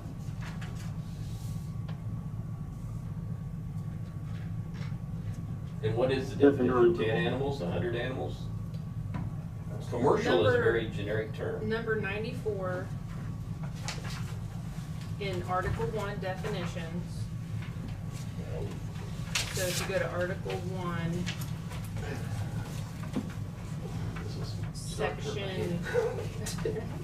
Section 104. 94, 104. Number 94. If you scroll all the way down to number 94. Are we in Article 19? Article 1. Now we are. The definitions. Okay. Feedlot, comma, commercial. A livestock feedlot or feed yard as defined by KSA 65-17, 171. Licensed by and operated under standards regulated by Kansas Department of Health and Environment and the Environmental Protection Agency, as a commercial operation over 1,000 animal units and requiring federal permits. That's what our regulations define as a commercial feedlot. Okay. And that's a big feedlot. I mean, 1,000 animal units, because that's not 5 weights or smaller. This is, and that's year-round too. A lot of times when you have feedlots that have cattle in there just during the winter months and then they're off to grass, you can get exemptions from that because a commercial feedlot feeds year-round. I mean, and it puts out a lot of, you know it. Yeah. And it'd be interesting to know how many there are in the county. Not just because of the statistic, because there's a lot of feedlots that are they're winter feeding lots. Or backgrounders. Exactly, and they're not, and they're 5 But weights. most of those backgrounders are caught with KDHE. I mean, they're. But they're under that 1,000, Even though they 1,000 are, animal there could units. be some other They're issues under with that. Yeah, exactly. KDG is 299. Exactly. So with the state regs is 299 head Yep. confined year round. Yep. So if you're over that, then you are required to have a permit with KDHE. If you are over 1,000, that is a federal Exactly. Yep. federal limit, and there's a whole nother set of regulations that go with that. Now, you still work through KDHE to get that because they regulate on behalf of EPA. But it is, so basically, according to our regs, you throw out every KDHE permit, it's basically every EPA permit that according to our regs that we're looking at. And that'd be interesting to know how many there are. Here's to sit there and say, okay, what are we dealing with there? Because there isn't that many quote unquote over 1,000, feedlots that are around the year feeding and I call them commercial. Sure. Commercial feedlot. Sure. Yeah. So I mean, basically what you're saying, William, is we're looking at a pretty small subset. I'm just trying to pare it down to say, what are we shooting after here? Because it Yeah. is, Right. That a That's pretty a fun, small that's a big subset. difference from 100. right, and we can probably backload and find out, say these are grandfathered in, or, Yeah, and with a set of regs that's basically redundant to what is being done. Yeah, I mean, I don't disagree. I'm not, I think, I came from that business. I think KDHE's got it covered. I think EPA's got it covered. But that's, I wanted to contribute some discussion and get through that process. But like I said, I really think there's a whole nother set of hoops that they jump through, irregardless of what the county has. So. I guess my point, going back, I wasn't trying to muddy the waters. If you do decide that we need to proceed with holding a public hearing to update some regulations, there are some other things in our regulations that we'll need to also look at that directly reflect this. There's another section in our regulations that says that land used for agricultural purposes shall not include the following: the operation or maintenance of a commercial stockyard, feedlot, or other confined animal feeding operation. Which one was that again? That is Article 1, Section 104, 9H. I can send this to you guys if you want. Well, and I think that's, it's, the discussion here is maybe not specific yet. That's right. I think the discussion here is, do we want to go down this road to talk about pulling it? And So we pull it, do we have to go for public, Yeah. Yes, that would be a change to the regulation. boy, I bet that'll set off every fireworks on earth. Why, whoa, what's going on now? So I guess Now that's. feedlot, we can have a feedlot downtown. You already have that almost. That is, We may set off the. I mean, well, yeah, it's possible, but, It might be the other way. you might not, it might be crickets, I guess, it's hard to say. Who knows? But I guess that's what we want to decide on, I guess, tonight is, do we want to have those specific, I'm sure you have a list of them in front of you, those specifics, do we want to bring those specific regulations before this board and the county to make public comment on? whether we want to remove them or not. And I don't think we have a choice because we have to address the very issue that she has. That they're not coming in, Either basically. that they're not coming in or that she's got to retrospectively do some things that, I mean, I don't think we as a board have a choice but to address it. Not only that, Because we need to give her the proper guidance. We've not gotta only give her that, the I proper think it's guidance. gonna be a lesser thing than we might be anticipating by the mere fact that it's gonna be addressing commercial stockyards and feedlots, which is not gonna step on your toes or, you know. Right, And a so 90% of people. 90% of people. But won't be also as affected far by as it. town folk or some other types of folk, they shouldn't have an issue either because KDHE and EPA will most likely Exactly. address those very things. There's setbacks from cities, there's setbacks from towns, there's setbacks from So I neighbors. just think it just seems awful redundant, but we could talk about that at a later time. But I propose that we absolutely address this to give Sharon some guidance on how to do her job. I guess what I'll throw out here is if there's no objection, let's put the items that we either strike or change on next meeting's agenda, and we'll go from there. So, As discussion or I think ready for? I think we'd be public ready- Notice this? I think it'd be a public notice deal and let the public know. That way, if we decide, yeah, sure, let's, you know, or hey, do we want to just change it? We can do all that while we're there. Okay. I think taking just one single item forward, someone should say, well, did you go through every single one of these? Is there other ones that we should get rid of? I think sticking one out there is just a red flag, just myself. But And from what I see is it's complicated, because it's this article and that article, and it's this line, and then it's intertwined into so. You're saying, Russ, you're saying we're opening a can of worms? Is that what you're saying, basically? If we want to, yeah, we pull one item? Not Russ, sorry, Brad. I looked at Brad and said I Russ. think it's a red flag item that says, what are you guys doing? You just picked one item out of a whole freaking, how many pages? But we didn't. No, but I'd because address all of them at once. We didn't just pick an item out of her hat because we're trying to address an issue that she has specifically. That If was she has also- other issues, then absolutely she needs to bring them to the board and we need to address them. But what is your exact issue? Conditional road permit, conditional road uses is one of them. Is it roads? Well, And it's it's roads retrospective, through all these. retrospective actions. I think, How does she go back in time and capture these things? correct me if I'm wrong, I don't mean to put words in your mouth. I think her issue is there's facilities being built in the county in the past, I don't know how many years, been built, I guess I should say, in past tense, that have applied and received state, federal permits, but did not apply for local. So that's a violation of.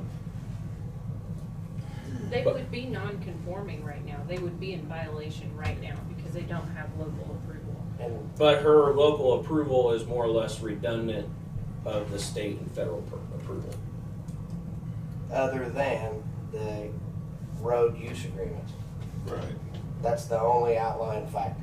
Which gets us back to, are we gonna spend more money on a road or on the litigation that's gonna come? Cause that will be a can of worms.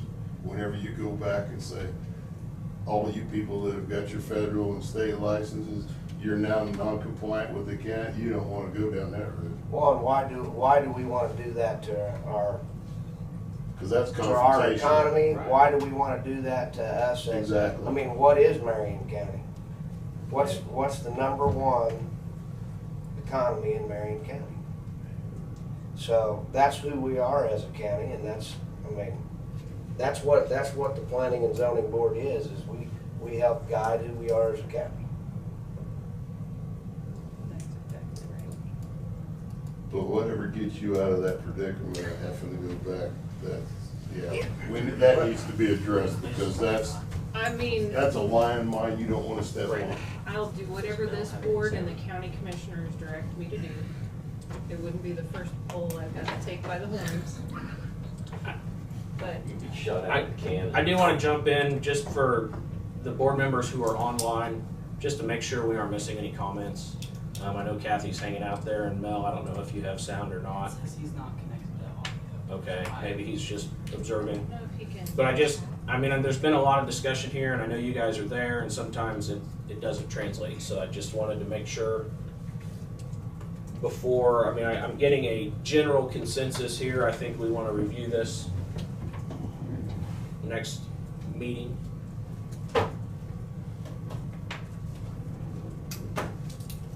And I can certainly put a memo together that Sharon's already done the homework on pouring through the zoning regulations and finding all of the intertwined sections that relate to confined feeding operations. I can throw a memo together kind of outlining what our options are, I guess. Sure. And we've got, so yes, our next meeting will be July, so we've got, you know, some time to get the information out there and kind of, you know, review it, look over it. We don't necessarily have to make a decision next meeting, but I want the public notice to be out there and, That way we can. and the public comment, and that way we can do it if we need to, because we can always continue to the next if need be. I see Kathy says she thinks it needs to be reviewed. So We do have it budgeted, and there've been discussions about going through the entire set of regulations at some point. I think the planning commission alluded to me that they wanted some break after we dealt with the Article 27 issues. Well, and I think the only reason this one came up how it did is, I have a particular issue with this one. yeah, and it's, I mean, you guys talked about it at the commission meeting. The commissioners kind of asked us to maybe step through the process and get the public comment and kind of learn. So not trying to drag this into something we can't get out of. If you read under Article 1:116, hazardous waste disposal facility. Defined as any facility that meets requirements as defined by KSA 63-3430, as amended. Mm-hmm. There's a prime example of just another one where it's the state's regulating that. Right. So we're picking and choosing what state's regulating this, so we're getting out of it. Well, hazardous waste disposals. They're highly, the EPA, that's EPA even, they mandate, you know. So, and I'm sure I can go through here and find some other ones. Oh, yeah, yeah. So, But there again, as a board, trying to guide the direction of our county, I think that's exactly why we have those sorts of things. I mean, do we want to be known as a hazardous waste county? I mean, that's a tool right there to help us guide that. I guess I'm a little bit lost on what our justification for getting rid of the feedlot is, because people aren't following it. I get it, it's agriculture. There's no fuss on that. I get that. I understand that. That's what churns this economy. That's what spins the cash wheel. If I could just go ahead, Dave. When Sharon made her presentation, she also made it very clear that a lot of the statutes have changed and evolved over the last 10 years when this was written. So specifically for CAPOs, there have been changes since those policies were put in place. So that was. Regulations. I'll let Russ respond to that. Yeah, the regulations are current with the current law. They were updated, I think it's. Okay. The amendments are mainly stemming from 2009. And just to reiterate, there's probably more than half of our zoning code are tied to regulations outside of the county, either through state or federal permits. That's not necessarily the purpose of having them in our zoning regulations. We have home rule authority to establish zoning regulations because the legislature has determined that the local governmental unit, in this case the county government, is the best to ascertain the specific location within the county. And so they're mutually exclusive items. Just because one has to get a KDHE permit or an EPA permit or a DWR permit or a FEMA permit or any of these other permits, that gets the permitting process out of the local's hair. There may be certain forms we have to check boxes on, but it provides the locality to choose the most appropriate location within the county for such facilities, as well as attach whatever mitigating conditions to account for the impacts of those uses locally. So the issue isn't, well, let's go through the regulations, and if it's something that the state has a hand in or the feds have a hand in, let's just do away with it. That's not really the intent. The intent is, do we have CAFOs? I mean, how many thousand animal unit confined feeding operations do we actually have? That's different than a family farm. That's different than a large family farm that raises livestock.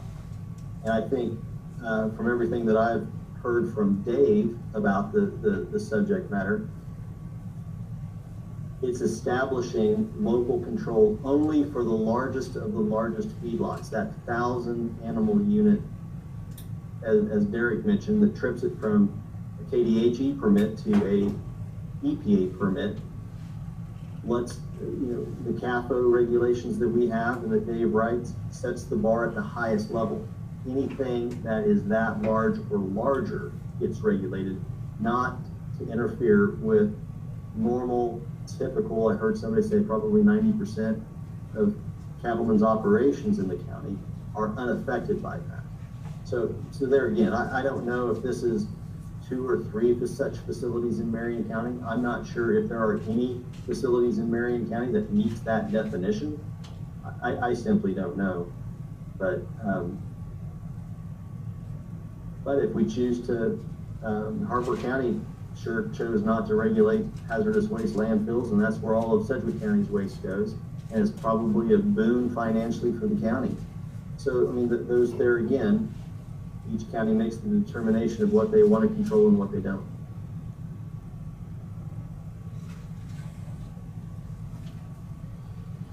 With what he just said, how many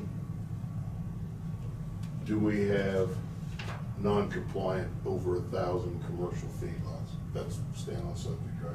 Yeah. How, do we have any? How many? All of them. I mean, if we There's don't have a some. CUP, then No, what I'm saying is the way I was understanding Russ, how many over 1,000 commercials, because that's what we was gonna eliminate if we did that, right? How many of those do we have at this time? That don't have a CUP. Right. There are some out there. There are some. is there Yes. any that do have a CUP? That's a Some better of the- question, I think. There are some that have a CUP, but they were, I don't know, 10 years ago or so. So essentially, I mean, you could honestly say a majority of the 1,000 head feedlots don't have a CUP in Marion County. More than likely, yeah. Do they know they should have one? I don't think Probably they not. know they need See, to. that's- I mean, that's a zoning permit that most ag operations wouldn't think they needed to have special permission for. Right. If you just walked out in Marion County, how many people know that we have zoning regs? I agree. Period. Less than half it. You I build a was, building, I mean- then if you just want to. Well, yeah. I don't know what to The do. little letter from the zoning Right. lady. Yeah. Yeah, and Or you put your trailer house on a 2-acre lot? Yeah. Well, to keep it on task, I'd like to make a motion that we do that we bring these potential changes up at our next meeting, that we produce a public notice, open it up to public comment, and we do it at our next meeting. Is there a second on that motion? I'll make an amendment to it. On a notice, how hard Hold would on, it? I'm gonna interrupt you first. If there is no second, Sorry. there's no motion to amend. Kathy That's- said I thought we were not voting on anything. This isn't a change to a regulation or. I guess, and I'm gonna back up here because, correct me if I'm wrong, maybe Russ, I don't know that we need a motion. I think we just need an acknowledgement, a direction. Directive. We don't have to have a motion to,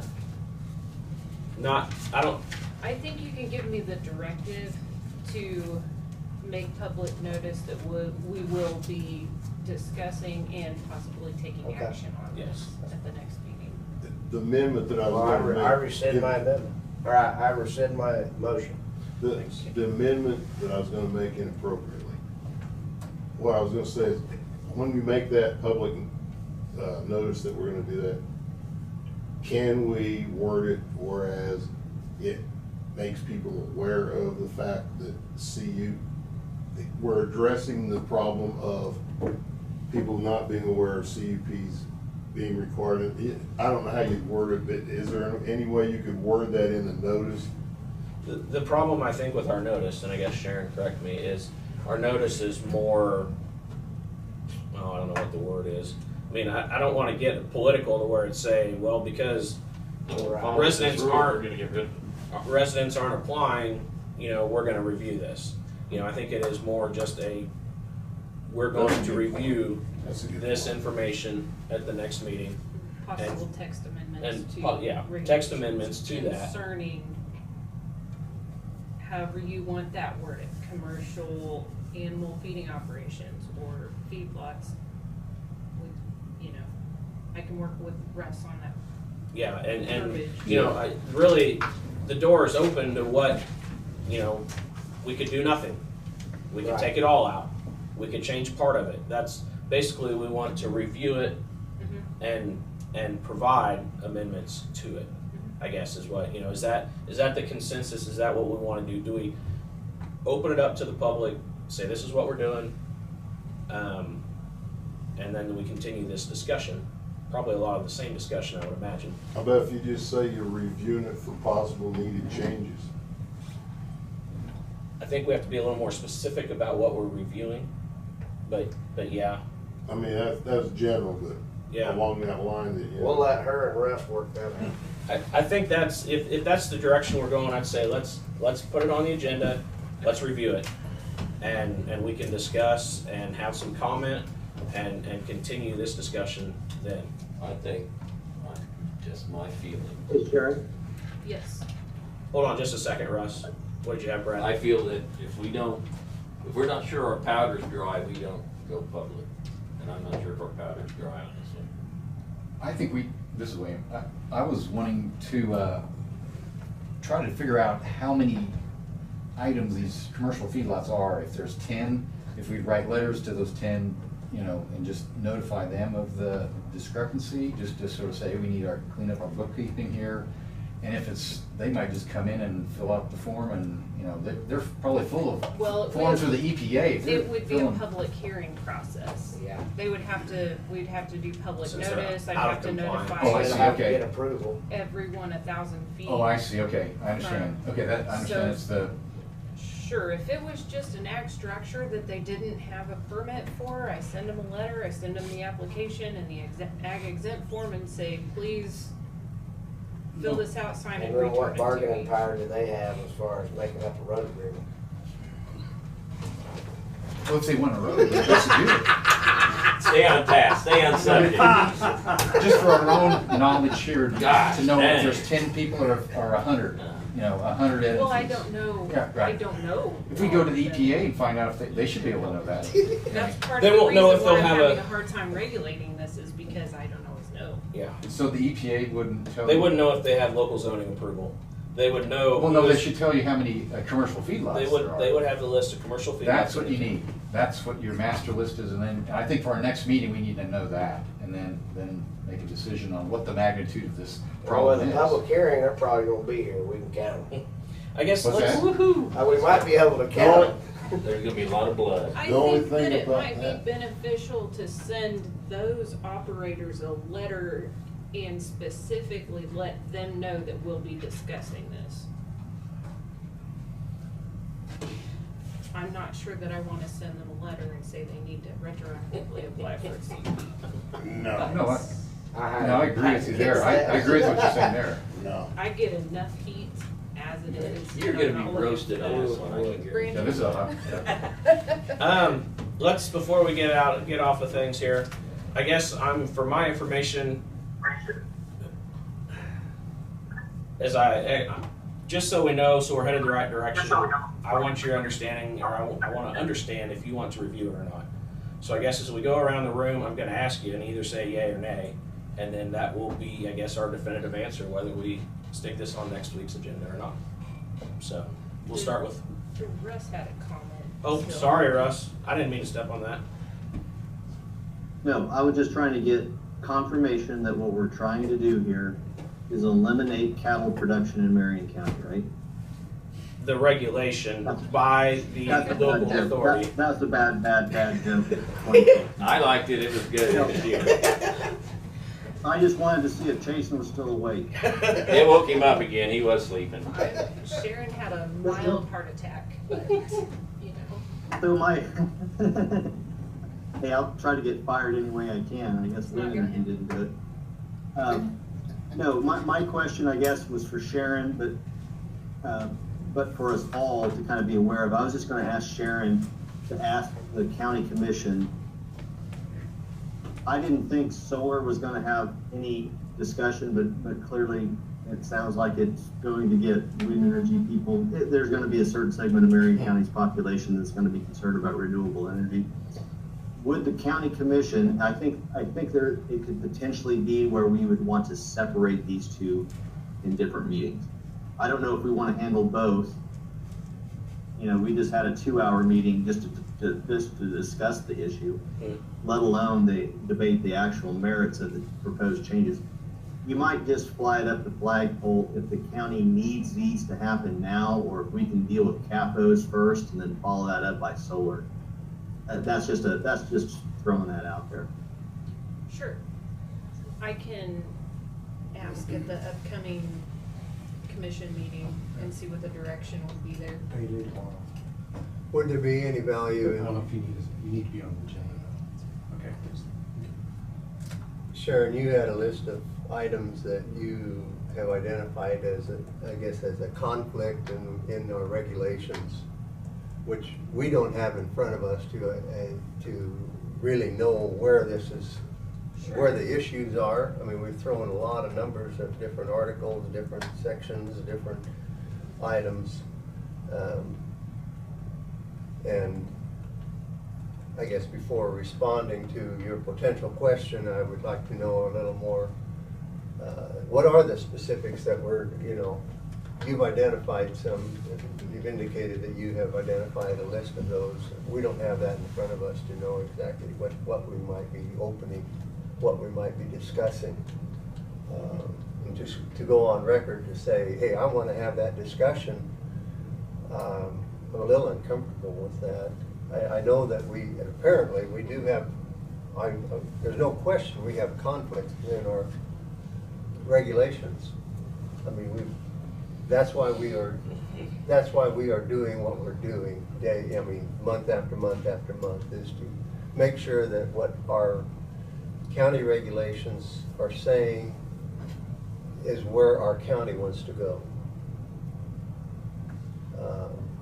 And then helping whatever it takes to make sure that the planning and zoning process is working properly. It's all about process, it's all about what we have on record and making sure that it can be implemented in land use definition. So you're suggesting maybe we get these specific ones in front of us before we make the decision to review them? Like a draft of. Like a draft before we actually have the public hearing notice. it seems like That's that what I might, was hearing Kathy say. How many more other than the ones that you listed are there? Well, the main two would be the one point in Article 19 that requires commercial stockyards and feedlots to obtain a CUP. That one's simple. And then in Article 1, 104.9H, there's just one point there also that specifically pertains to feedlots and confined animal feeding operations, requiring something other than just an already accepted land use. So it's, I mean, it could be as simple as those 2 points. The definition can stay, it's not gonna hurt anything. The other sections don't specifically state feedlot or commercial stockyard, they just say sell or marketing products raised on the premises. So it could be very simple, it could just be 2 points. We can. I simply disagree that there are conflicts. I think there could be confusion because we define agriculture as those things that are exempt from zoning, and that's Article 2 and Article 13 references that say we don't regulate these things. But that's not what we're talking about. We're talking about Article 1-1049H. That's a commercial feedlot. That's a commercial stockyard. Those two are not agriculture as defined in our zoning regulations. And so those two get diverted off through the zoning process. All other agriculture, if you want to have a farmer's market at your farm or sell eggs, have at it. We're not ready. We acknowledge that we do not regulate you. So from that standpoint, that Article 1 is the definer as to what gets regulated and what doesn't. And if you're 1,000 head or more animal units, you fall into the regulations.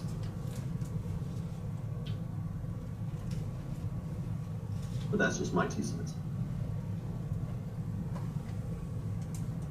If we exclude it from Nonetheless, that, in action. Exclude it from that. Nonetheless, in action. Go ahead, Russ. I'm saying that if we just eliminate its reference in Article 1-1049H in the definitions, and we just simply remove feedlots or confined animal feeding operations from that list, then they're ag exempt.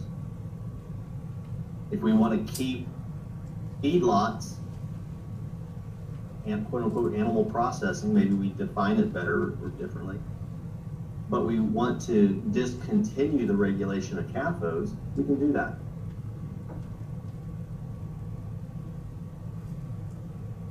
But it is confusing to the general public, you know. Hey, this is agriculture, I'm raising it on my farm and I'm selling it. Well, that's true. But zoning is a special little thing in our state statutes. It's a special set of regulations. And we have home rule authority to define agriculture as we see fit. And this is how we see fit to define what is not considered agriculture. So, I say that just to provide a refocusing of, you know, are these things that we want the county to regulate or not? And I think that's probably what the message from the Board of County Commissioners is this something worth regulating? And we had that discussion after wind energy with the former commissioner. Hey, if you want wind energy prohibited in Marion County, there's a road that we can go down. So this could be, so to recap what you're saying, it could be easily discussed by addressing those 2 points. I think so. Or we can come up with a draft of what that would look like. We can do both. I mean, we can. Well, I mean, I guess I would expect a draft, or, well, I guess it's either a remove red or a line. draft, a Yeah. red line. Yeah, We can either, I guess it's, do we wanna see that, I guess is the question maybe, do we wanna see that again before we put it out to the public? Or do we wanna just go ahead, put it in public notice and address it then? I guess is maybe what my question is morphed into. Do we get a red line, put it to public notice and have it for the next meeting? Or do we continue as a discussion and have a red line draft to talk about again at the next meeting, and maybe from there go on to a public notice?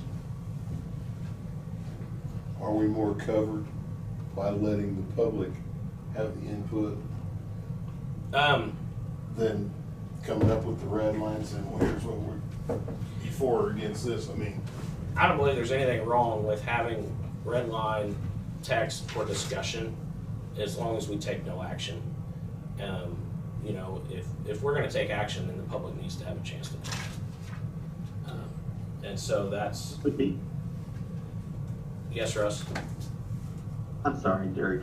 It would be my opinion that when we're ready, in order to notice out to the public the proposed text amendments, we need to have what is actually being proposed to be changed in that notice. Okay. So I think we're one meeting premature on actually setting the Okay. public hearing for July. I think we need to, I think the commission, I think staff, Sharon and I need to work together to put together a memo, a red line memo like we've done with other amendments. And we need to have that out to you for the summer and then reconvene in July. We've all had a chance to see what our options are. Then we make a motion to set the public hearings on these specific changes. That's why we And pay you the then we big bucks, will- Russ. But in the meantime, 3 months transpire. So my question would be, Chase, to your point, I guess the downside to, that was gonna be my question, you know, what's the downside to having another meeting, having a red line and working through it, other than, okay, we're gonna be 3 months down the road? Personally, I would say solar is probably more on top of our list than the feedlots at this point, Yeah. I guess, because We don't have anything there. there's nothing, I guess. And then, Yeah, but she's got a job to do that she's not able to do. She's got 3 months of not being able to do a job that she's being asked to do, or she's required to do. I'm still not sure what she's not getting done because of this, so sorry, but road use I'm slow. agreements. It's a road problem. Well, we got road problems for the last 20 years that we're trying to fix in 1 year, and it ain't gonna happen either, so. Here's what I propose. We continue discussion the next meeting with a red line text, and we can decide from there. I mean, we have to have a text to be able to have a public notice to, so we can't, I see your point, Chase, but we can't even do this. I understand, I have a hard time understanding, and I'm a common sense guy. I'm not very smart, I'll be straight honest with you. But I have a hard time understanding what there's not to understand. I mean, either a red line text is simply, there's 3 articles that address this very issue that she has to deal with. So it's simply either we keep the articles as they are, or we omit them entirely. That's as simple as it gets. I mean, what more is there to discuss about that? But I thought it was about roads. How are we gonna address I think roads? the reason why she has to address the road issue is through the CUP. If there's not a CUP required, the road issue is non-existent. So I mean, I'm just a get it done type of guy. So I think we'll be wasting all of each other's valuable time by having another discussion about these 3 items that are approximately 4 or 5 sentences altogether, of whether they're included or not included in this book. I mean, it's as simple as that. Russ, can we legally include that, or do we have to have that red line text and have a motion on that? Well, I think we need a red line text, but I think we could you could direct me to develop, me and Russ to develop a red line to bring back to a meeting, but have it And do publicly those. noticed. I mean, is that something that you could send an email? Here is the proposed red line text that we're gonna be talking about at such and such meeting in July. And then we all look at that and we just see the red mark through the 5 sentences. And then we can talk about it and vote on it at that point. I mean, I don't see what more. I mean, either we need to tell her to do her job as this book says, or we need to change her job. I mean, change what we're gonna require. I mean, I don't understand. I don't think the question is hard. It's whether we eliminate CAFOs in our regulations or leave it. I think is down to it what we're deciding on. Is like, if somebody disagrees. And actually, I actually agree with both Derek and Chasen on that. You know, and Chasen put a fine point on it. It's not like we have regulations that say you got to keep them 1,000 feet away or 2,000 feet away, and we want to modify that. Now we want it to be a mile away. That's easy to redline changes, proposed changes for that. Here it's an all or nothing. Do we want to regulate it or not? Because we haven't really talked about changing the regulations. I mean, the finer points of it. You know, we're not talking about whether we want to go from 1,000 animal units to 500 animal units. So our directive could be the red line. We could have a public notice that simply says consideration of eliminating CAFOs from the zoning regulations. And set that up as in July, we're going to debate whether to regulate CAFOs or not. As straight up as that. And if we choose to not regulate them and eliminate them from the zoning code, then what I'm looking at here from Sharon, these are our red lines. This is what we eliminate out of the regulations. And so the people that want CAFO regulations would have to come to that meeting and argue why we should retain that as a CUP. If that makes sense. Whereas with solar, I'm going to propose a list of, say, 20 things that we should be concerned about as development standards, and specify solar wind energy systems as a conditional use enumerated in Article 19. We'll define it in Article 1, and we'll have performance standards in Article 13 that lists screening requirements, setback requirements, height requirements, decommissioning requirements, and things like that. That's new text. That'll be easy to put into a notice because there's nothing, it's just what we proposed. And we haven't seen what that list of potential changes or additions to the zoning code looks like. So we should have that in July so we know what we're setting the public meeting for. But you two are correct. This is, do we regulate it or not? Unless I'm missing something from the county commission. And let's just set it up for single elimination overtime. Yes or no? I mean, you know what I'm saying? Yep, I think that's where we're gonna go, Russ. I think that's what we'll, to move on from this subject. As I ask you, yes, we want to review the text as an elimination, or no, we do not want to direct them to review it, I guess, as I come around the room. Does everybody understand that question? Are you setting a time frame on it then too? For next month, for next meeting, sorry. Do we want to public notice for a review of possibly eliminating CAFOs from the regulations for next July? So it's basically a strike. The review will be red line text for CAFOs. But basically our red line is we're getting rid of it 100% wham. There's no red line, Red it's line. gone. And That's I not think a that's, red line, that's a strikeout. but I think that's, and we don't have to approve the red line text, but I think that's the ultimate question here. Do we require Sharon to regulate CAFOs, or do we not? And I think that's ultimately maybe what we've settled on. If it's not, then we can move on and adjust from there. But if it is, then we'll have our answer. So I'm confused on the red line. I think we're saying striking. We're striking. Striking, redlining, yes. Striking CAFOs. The red line is just the terminology.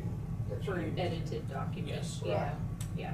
The red just means it shows up in red change. lettering, it'll show the change compared to what it is currently. But so everyone understands, there's no reason to wait for a month. You're voting on, we're striking it. We're not voting, it's just do we address it? Do we address it? Do we have them propose and public notice that we strike, that we discuss and possibly vote on the striking of CAFOs from our regulations? But with that being said, understand the fact that if we don't discuss this further, then that requires Sharon to go and address these CUP issues. We've had that issue. Right. That isn't a new issue. I understand. That's not a new issue. I mean, if we're gonna get that nitpicky and say, okay, which other, I mean, there's issues all across our regulations, you know, so by picking that out and say, okay, Sharon, from now on, you need to start addressing that because you're not doing it, I don't think that's part of what we're trying to do. Well, that's what the county is asking her to do. And that's the reason why it's an issue even to be discussed, because it's something that she is being asked to address. And we're being asked to address. I mean, this is a specific issue that we didn't just pick out of the book. It's an issue that was brought to our attention, and the reason why is because of what Sharon has to do or not do. This is William. I had a question regarding the roads. Is if you want the CUP, then you're not required to follow up with the road, or is that? Can you explain more detail into that? Tie the two together. Okay. The only way you can enter into a road maintenance agreement with any entity is through a conditional use permit. I can't just come to your property and say, you have a farming operation, we're gonna sign, we need to go through and come up with a road maintenance agreement. It has to come through that conditional use permit. So part of a condition of a conditional use permit is that a requirement of a road maintenance agreement is developed. Okay, now if I was just a mom, and this is only dealing with commercial feedlots. Okay, so one thing I'd always keep on asking for, it'd be nice to know how many there are, and you know, at least 5, 20, 100, how many? Because then that would sort of give me an understanding of that before our next meeting, and get a red line. Okay. And from my perspective, we can make our decision at our next meeting if we want to make some movement. But I think we need a little bit of homework here before. I wouldn't want to run into this quick because we're gonna. We'd be better served to make sure we do our due diligence. Exactly, because we can, I think, understand the size of the impacted entities that will have to require it. Because my point is if this is even affecting small operations and I had a mud road going out to some place where I have 100 cows, I'd be willing to come into, and it doesn't go to a residence, I would be willing for my 100 cow operation, which I don't have that many, but at the same time I would be willing to come in and write a CUP just to get rock to that road and check the box and say, hey, I've done that. But that's not the guarantee. You're going to be required to put the rock. Well, that's the question. That's how you would agree. Those road maintenance agreements are. That means that there is you're not getting rock, additional. you're buying rock. Right, but the thing is there's a difference on the infrastructure. So that's where you have to negotiate it. So you're probably not going to volunteer. I'm cutting to the chase here. Exactly. This is what you're trying to get around. Everyone's saying, well, what's the rock? You get the rock, you don't get the rock. Okay, so that's the real discussion. Exactly, exactly. And I'm not. We can beat around the bush of you know why this has not been brought up as of what the ultimate is. It's getting rock or not getting rock. To my cows, I have cows down the road. It doesn't get rock anyway. If it's not a residence, it doesn't get rock anyway. So that's what I don't understand, why we're trying to poke a bear with these folks. I mean, why do we okay, let's say that we don't take action at all on this. she's gonna send whatever to whoever, and then we retrospectively go through the CUP process. For what gain? I mean, for what gain? That's what I'm trying to wrap my You're head around. flipping sides now on us. No, I'm not. Yes, you I'm trying to understand what are. we're acting. I'm trying to- You are. I'm just You're trying going to. backwards at 900 miles an At the hour. risk- No, at the for risk what of gain? talking It's you just a not- different, so if we don't take action on it, Uh-huh. the consequences of not taking action on it versus the consequences of taking action on it. I mean, Yeah, I what- just, At the Where- risk of topping his non-politically correct comments of earlier, is this a fair statement that I'm putting together in my head that I can't I attest don't to want, anything. don't want no names, no specifics, but I'm just throwing this out to try and understand. I'm guessing that somebody that takes care of roads said, hey, my budget's tight, and it would be a nice thing if these people helped through their road agreement, and that's where the commission's at. And I'm saying, we can't do the road agreement because they don't have a CUP. Is that kind of the predicament we're in? I'll be honest with you, that's not how this whole conversation started on my end, but Okay, that's, that- I mean, I can see. That I helps, can see that helps clarify, because I No. was, Yeah, and that clarifies for me too. No, because that's kind of how I was seeing it in my This did head. not come from the commission at all. This was a question from me to our commission, and our commission directed me to bring this issue to the planning board, because that's how that vote Okay. essentially gets back to them. We have, just in the past month, I'll just be really candid about this. Over the past month and a half, I have seen a public notice come through for a facility that was working on getting their state permit.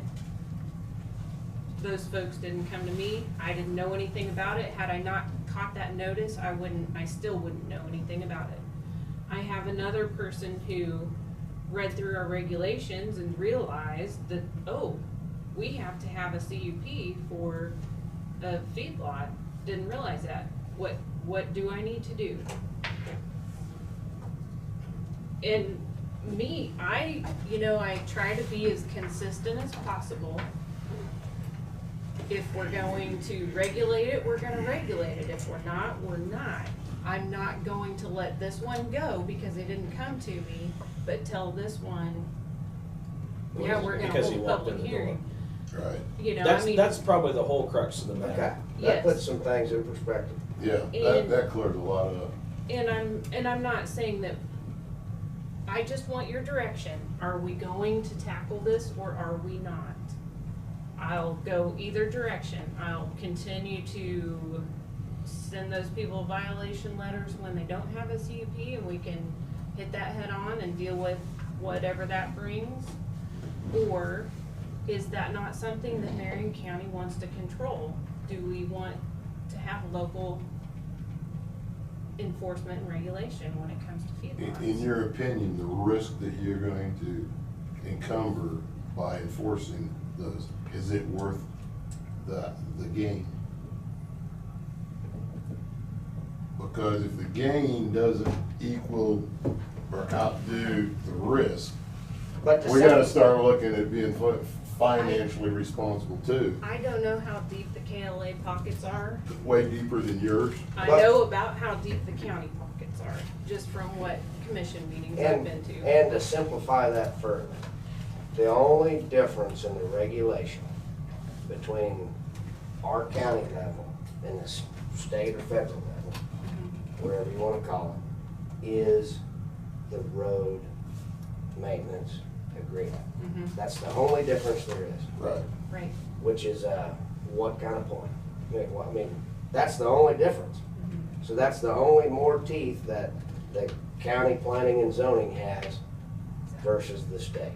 So to what point and to what gain is that on either side of the coin? Exactly. That's the question that I think is presented to us as, That's well Yes. stated in what I was thinking. We're on the same, Yeah. we're on the same track right there. right.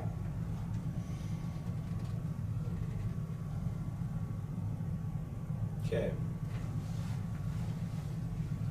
anybody before I continue with my statement here?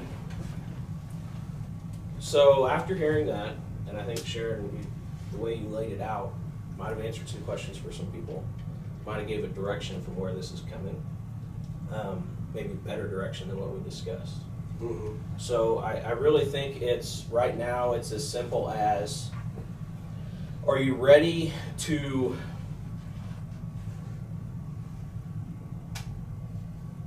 are you interested in, for our next meeting, to remove CAFOs from our regulations?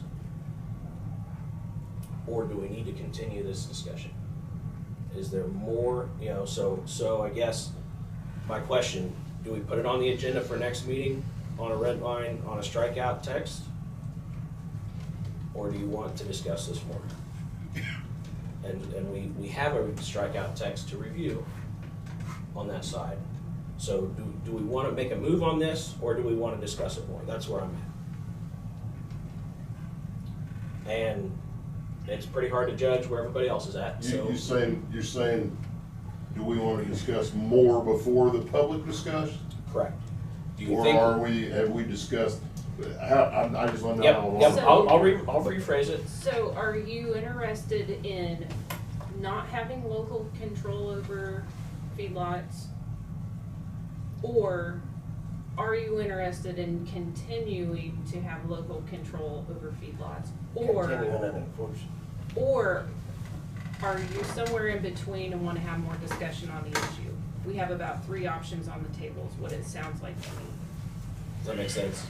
Is it just keep it, get rid of it, or still discuss Still talk about it. Right. Okay. just out of curiosity, as a point of order, and from my inexperience as a board member, is it possible to have a public hearing prior to any decision, or does that have to be on the same day? We don't have to make a decision the day of public hearing. Just because it's on the agenda, we can continue. We can, if all of a sudden we get to hear and there's a dope line to the street that, says we need to keep it, right. We don't have to make a move. It's on the agenda. The public has a chance to comment. I was just curious if that had to be in tandem or if it. Nope, we can continue. On the public notice, it states that the meeting may be continued at a future date. And it's not, so we're gonna go to a strike it, a keep it, or a discuss it. And then also just a point of order, our meetings are not typically open to public comment.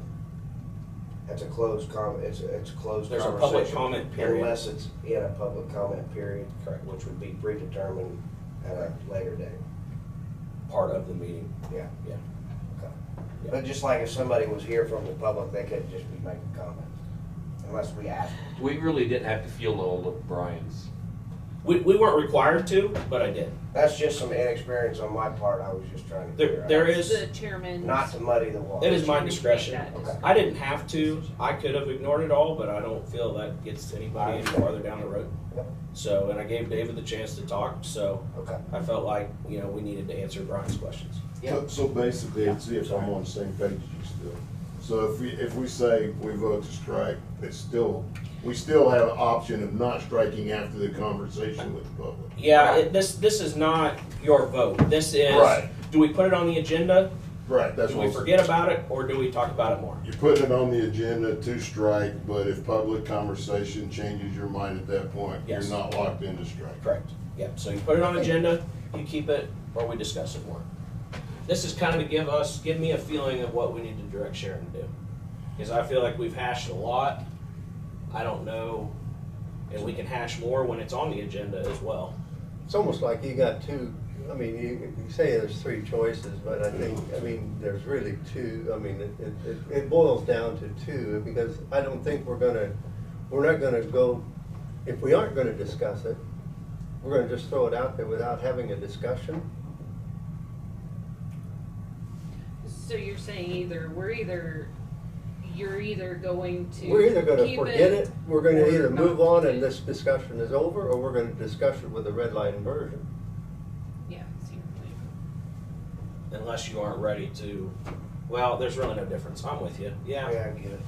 So we either, It's gonna be a public discussion. so we either discuss it or we forget it. Right. I think that's more what our choices are, and, you know, and part of that discussion is gonna be, we're gonna have something to work with, we're gonna have something in front of us, Yep. so that we can focus on, It will be. okay, this is what we're discussing, these are the changes, okay, let's discuss it. And the public isn't gonna be involved. Yes, they will. Oh, they will.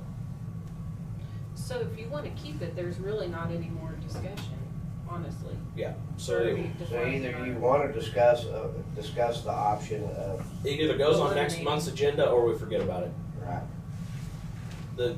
The option to strike goes on next month's agenda or we forget. Boy, we worked the long way around that. Yeah, we one. did. So William, what are you feeling? I think we need, Russ appreciates the fee. Rex, we you need could've more just discussion. cut I it wanna, short I wanna and understand told this us a that. bit more. I mean, I'm not gonna, I think we need to, I know. and that's not even one of your I never options. said I was a good planning consultant. Excuse me? Yeah, I got you. You feel you want to talk about it some more before Exactly. we lay it out. I know in we front of the kicked it public. around here, but I was like, do we wanna talk about it more before we lay it out in front of the public, or talk more about it? before we laid it in front of the public. Totally. Totally. Okay. I am, that's where I'm. That's where you're what I- at. Brad and William are there. Larry, what do you feel? I've heard enough. You've heard enough? Okay. Chase, think I know where you're at. Yep, you know where I'm at. White? Like I said earlier, I think we need to make sure we process it and discuss it, and know where we're going with it. You're with William and Brad? I guess I'm. Jim, you want to wait a little longer to talk about, make sure we got what we got before we put it in front of the public? I think so. Okay. Kathy? Agenda, public comments. Got it. Is Mel? I think Mel's off of the meeting now, his little icon left. And I don't see any other people from the public. Apparently this wasn't a hot topic for everyone. So what was Kathy's? She said agenda and public comment. In, Where's Mel at a comment? I guess I'm a little bit confused though. for the time being, Because if we're on where I think he and I are at, we're having the public discussion next meeting, but able to say, okay, at the end of the discussion, we're done with this. Is that where you're at? Basically, we vote on it. Is that where you're at? We either Or are you a vote to different, change it, or we are you don't a do different nothing at all. aspect of that? It's not for or against. You know, I mean, I mean, because we're not locked in on a yes or no with that vote. It's Right, basically, do we put it on the agenda to public comment to vote if we need to? We don't have to, but if we want to. Or do we leave it as a discussion and we don't put it on a public comment? That was, I guess. Basically, yeah, now it's the option now we of, got different options. Well, I mean, it morphed a little bit because a Well, lot of the I answers. think Kathy summed it up. Agenda, public Yeah. comment, agreed. So basically, So it it's either on the leaves- agenda, it's at a public comment, obviously there'll be natural discussion, and then And at we the either end do of that, something or not do we something. can or can't There's a- do Then we something. can So decide only whether we're gonna leave it like in there, or we're Right. gonna take it out. Right. Right. So, yeah, and I think the answer is, so we will still have discussion. This isn't just a final vote. So there will still Right. be public, we will discuss it, public comment. We can, if we want to vote, we can vote. Or we don't. then I'll need to put public notice. That's right. Yeah, Yeah. yeah. So- That's where we were coming from. Your Yeah. public notice, see, I think we Right, morphed a I little mean, bit. because, I think it's also part of our job to consider public comment, obviously. Well, I mean, I think that's where we get in trouble. Absolutely. Right. Yeah. William, you wanted to wait, right? No public comment? Right, but I'm still behind that from my perspective. But at Sure. the same time, everyone has their own opinion. Sure. I think And Brad, you wanted to wait. We keep morphing the frickin' I know. vote. It, So now I don't even know what I'm voting for now. Public You're not- comment? You're not voting on anything Well, necessarily. Well, I'm given a yay or nay to The whatever. directive. do we put it on the agenda for public comment, or do we just leave it as a discussion? I personally would rather us get on one page before we go. So you're saying another discussion before we put it Yes, out there? that's- And that's what William's saying. Larry, Chase, You're saying put it on comment? On the agenda with public comment. Kathy says public comment. If we don't have our ducks in a row, I mean, that's a good way to get shot down. Yeah. Get our feet chopped out. But we have the option, the Still way have we're public voting, comment we have once the we have our option. discussion. Yeah, I mean, We have the option No. to postpone it. Yes, we don't have to vote on it. No. We're just saying that if we hear enough information, we can put it to rest right then. We're not saying we have to put it to rest. What If we were scares me is if going we were to, opening it up to the public, what are they supposed to comment on? The red line text. Do we take it out? Taking that, us not regulating it, or should we continue regulating it? and so the newspaper steps up and says, now explain to me why we're Not doing regulating this. Kevin. Yeah, I see that. Explain to me why we're doing this. And Brad's gonna roll, gonna have and he's a gonna lot get of under the people. table, and he's gonna go, oh, that's a good one. How do we answer that? And then this whole commission gets flayed. I mean, Well, I don't know, our cause ag producers need to show up. That's right. That's, I mean, it's redundant is the only Okay. reason I'm comfortable where I'm at. is I like because it, of I like my redundancy. powder dry, I said that early on, I don't But like what do you do, legs knocked out of it. what do you as a board do when you're not in agreement on something?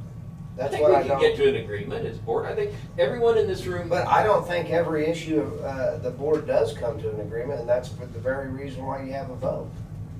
Yeah, I mean, we're not required. I'm just telling you we're not- why. Yeah, we're not required to come to a I don't consensus disagree. before we make a decision on something. That's the very reason why we have all the different genres of gentlemen that we have here, And ladies.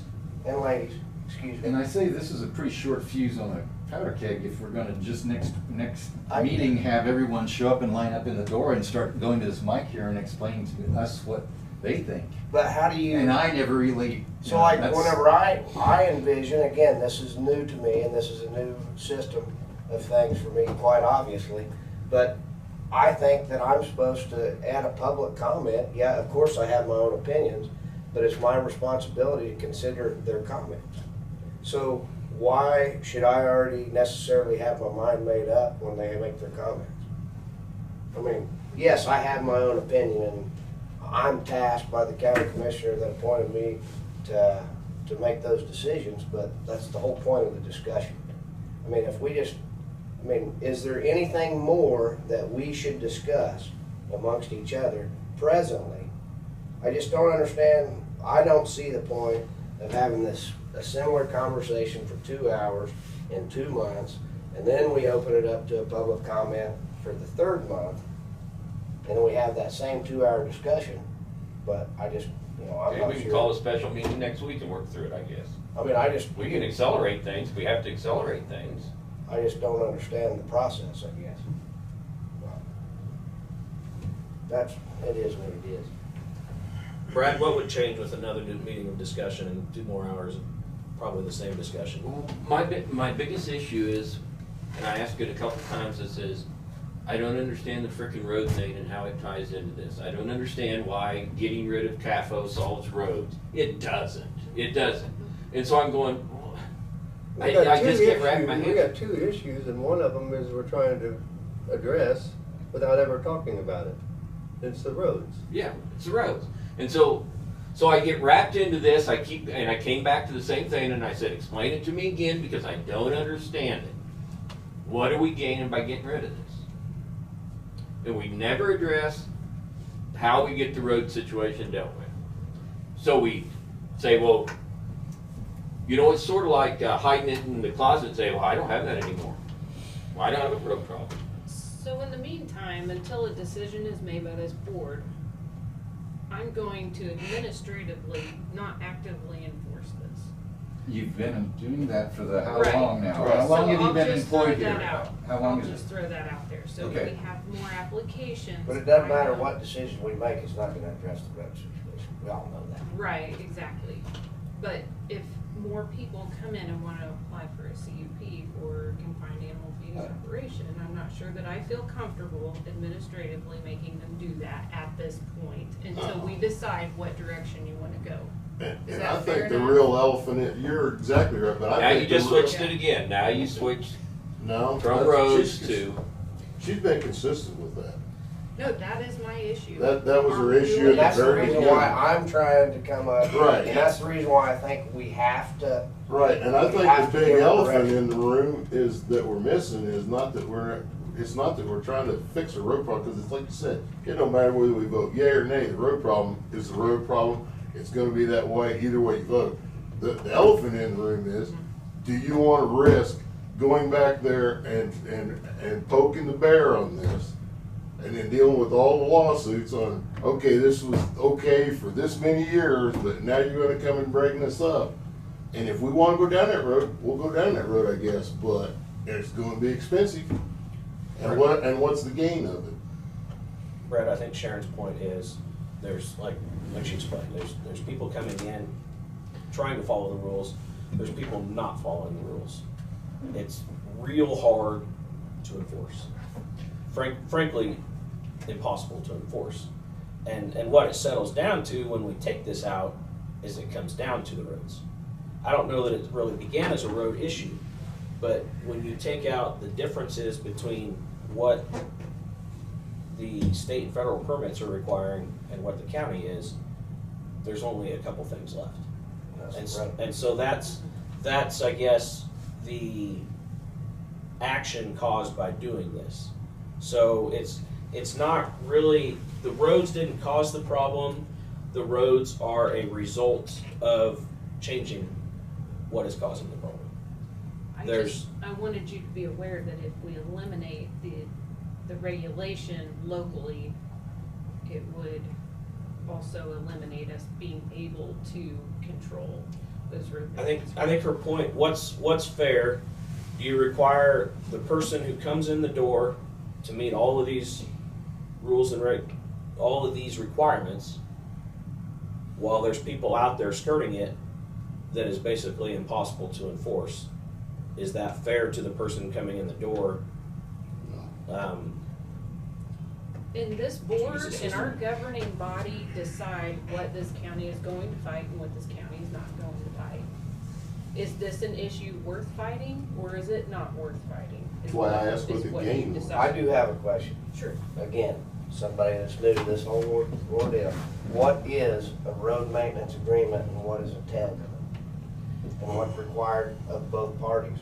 Mm-hmm. And that varies, so. Depending on how good a dealer you are. More or less. Okay. Yeah, basically, you know, and they're all different. It may be that the applicant agrees to pay for so much rock each year, or they agree to blading the road so many times, or whatever, which we can't do now because we have a resolution saying that no one else can work on the roads. What? But I had no idea that. yeah, you voted for it last time. No, I didn't. We haven't. you haven't. And is that gonna be a Okay. public comment before that happens? Boy, that's gonna be a good one. Those Yeah. farmers out there that blade their own roads are just. Well, it's because we have no choice. It's up We here had on no the. choice. On that one. It's up I'm here not. on the top. Point of discussion. but Point of has not been- discussion. Okay, anyways, to stay on So, topic, a yeah. road maintenance agreement that's included in a CUP consistent, depending on Who's whatever. going to do what? Who will be responsible for what? The county and the applicant. Who will, Okay, but who determines that? The the county commissioners. commissioners. The county commissioners have that final say. Yes. Because, so it's not really, it's a, It's an agreement between our governing body and that entity. And that's in your cup. And it's a contractual agreement between the county, the governing body, and that entity. And that cup only lasts about so many years too, right? That isn't a The road open-ended- maintenance agreement? because that's Right. indefinite for the life. Yeah, of- that's for the indefinite? life of the That's for the life of the CUP. business. Okay, As right. long as But the it's- CUP has a life. As long as the business or the use does not change. As long It's as a use, it, not even a business. Yeah, the use, as long as the So use. if I does sold not it to change. you, you'd have to agree to those same terms. right. Okay, I just wanted to get, I just want to get on it. It goes with the land. It would follow the land. Anyone who, Purchased it would have to restart a CUP. they would have to agree to the terms of the CUP. in essence, agree to whatever other contractual agreements that came along with that CUP. Right, Russ? Wowzer. So, Correct. Thank you. So that's what would be lost if we say we don't want to enforce it, but that's the only thing we lose because all We the haven't other lost things. anything because we aren't enforcing it. You would raise that and the Exactly, ability to but- determine the appropriate level. But everything else is redundant, right? The state and federal and everything else is gonna cover that even if we abandon the, Not the exact location. that's the only thing? Those are primarily the two things that we can control. Okay, okay. But we're not right now. It hasn't been enforced. We have several. So the only possibility of change that we're looking at is losing a whole lot of money when you start poking the grizzly bear. We're not losing any money. You can't, if you're not charging, you're not losing. No, that's not what I'm saying. I'm talking about. If you were to I'm go talk- back and I'm talking about interact or- lawyers with deep pockets in big organizations that have a history. What's our gain of risking that? That's my question. Because nothing's actually gonna change because we're not enforcing it now. Do you The only want, thing that's gonna change is we're gonna be at a bigger risk of getting our lunch handed to us on a silver platter by some bunch of fancy lawyers that we can't afford to fight. do you want a public notice for the July meeting, or do you want to discuss this further before we? we're split down the middle, so by default, I missed those then. What's the? Larry, you, I, myself, and Kathy, the other four, we are split down the middle, 4 and 4. So, by default, I think we need to discuss this further. I mean, it is what it is. Can we get the red line text? Yes. Can we get some information on number of CAFOs? I mean, it's not how I wanted to go, but I think that's, by default, I think that's what we need to do. And discuss it further at the next meeting. This might be a dumb question, but why is a road maintenance agreement part of a CUP? That's leverage. That's how they have leverage basically to get some assistance to maintain the road. They don't approve the CUP without a road agreement. So that after that, you lose your leverage. But if we're an agricultural county, why do we force that leverage on? Someone has to pay for the roads. That's my point. Someone has to pay for them. I think they're good. The money points. They're tree solid runs out of points. money. Let's. My point. I play plenty of money for my road. I'm not saying you don't. I'm saying the money I know. tree, there's only so much money. I know, I agree. Good points. We've got some major problems. I think We do. let's talk about it next meeting. Yeah, you bet. I think We that's. don't even have any livestock, but I've been blading our road. Right. I mean, just because. Well, if I don't it's just play the so out road of that shape. goes to my house myself, then I can't get a stock trailer up the hill to get to the spot that I've got my cattle at my house. Ours isn't that bad, but I've been working on it. Okay. Bring it next month. Send the county a bill. then. Yeah, that don't work either. And they're about to try to change it. Are they on the off agenda? You're the only one that's gonna get a grade your own road. Okay. Well, I don't have a CUP. We have one off agenda item. I just wanted to mention that there will be a public open house on June 15th for a floodplain remapping. If anyone's interested in that, I can get the letter to you. It's also on our planning and zoning page on the website. June 15th. And I'll just send that invitation out to all of you if you'd like. Yeah. You can choose to ignore it if that doesn't interest you, but our new maps will be based on LiDAR and some more accurate data. So we're going through that. Be a good day of mapping today. Yeah. It'd be a good day. They did do that. You get some accurate data. Yeah, I know. I went out and did some flood surveillance this morning and looked looked at some areas that are hot points of discussion. Was it close? Mm-hmm. Yeah. There's some disagreement with the locals, but Yeah. I Yeah. Okay. it's The water hard to tells the deny it. truth. Exactly. Kathy, I see your comment. We are not having a June meeting. It will be our July meeting. We will continue discussion on CAFOs. Yes. And a tree stuck in a bridge makes a big difference too. Yes, it does. Whether the corn's this Among tall or other this tall. things. Silted in bridges Anything also. else, Sharon? No, sir, nothing else. Trees ought to be cut out from If there's nothing else, I'll entertain a motion to adjourn. Motion. Second. It's been moved and seconded to adjourn. All those in favor say aye. Aye. We can agree on something, can't we? Meeting adjourned. There's a lot of things. We always end up agreeing at the end. Yeah. Yeah, but you don't get to leave. This conference is no longer being recorded. Thanks, Chase. Yeah, you bet. It's good So stuff. Yeah, it is. for, I like, if anyone's interested in Have a seeing great the day. affidavit of publication for those. Nice meeting you, sir. Nice.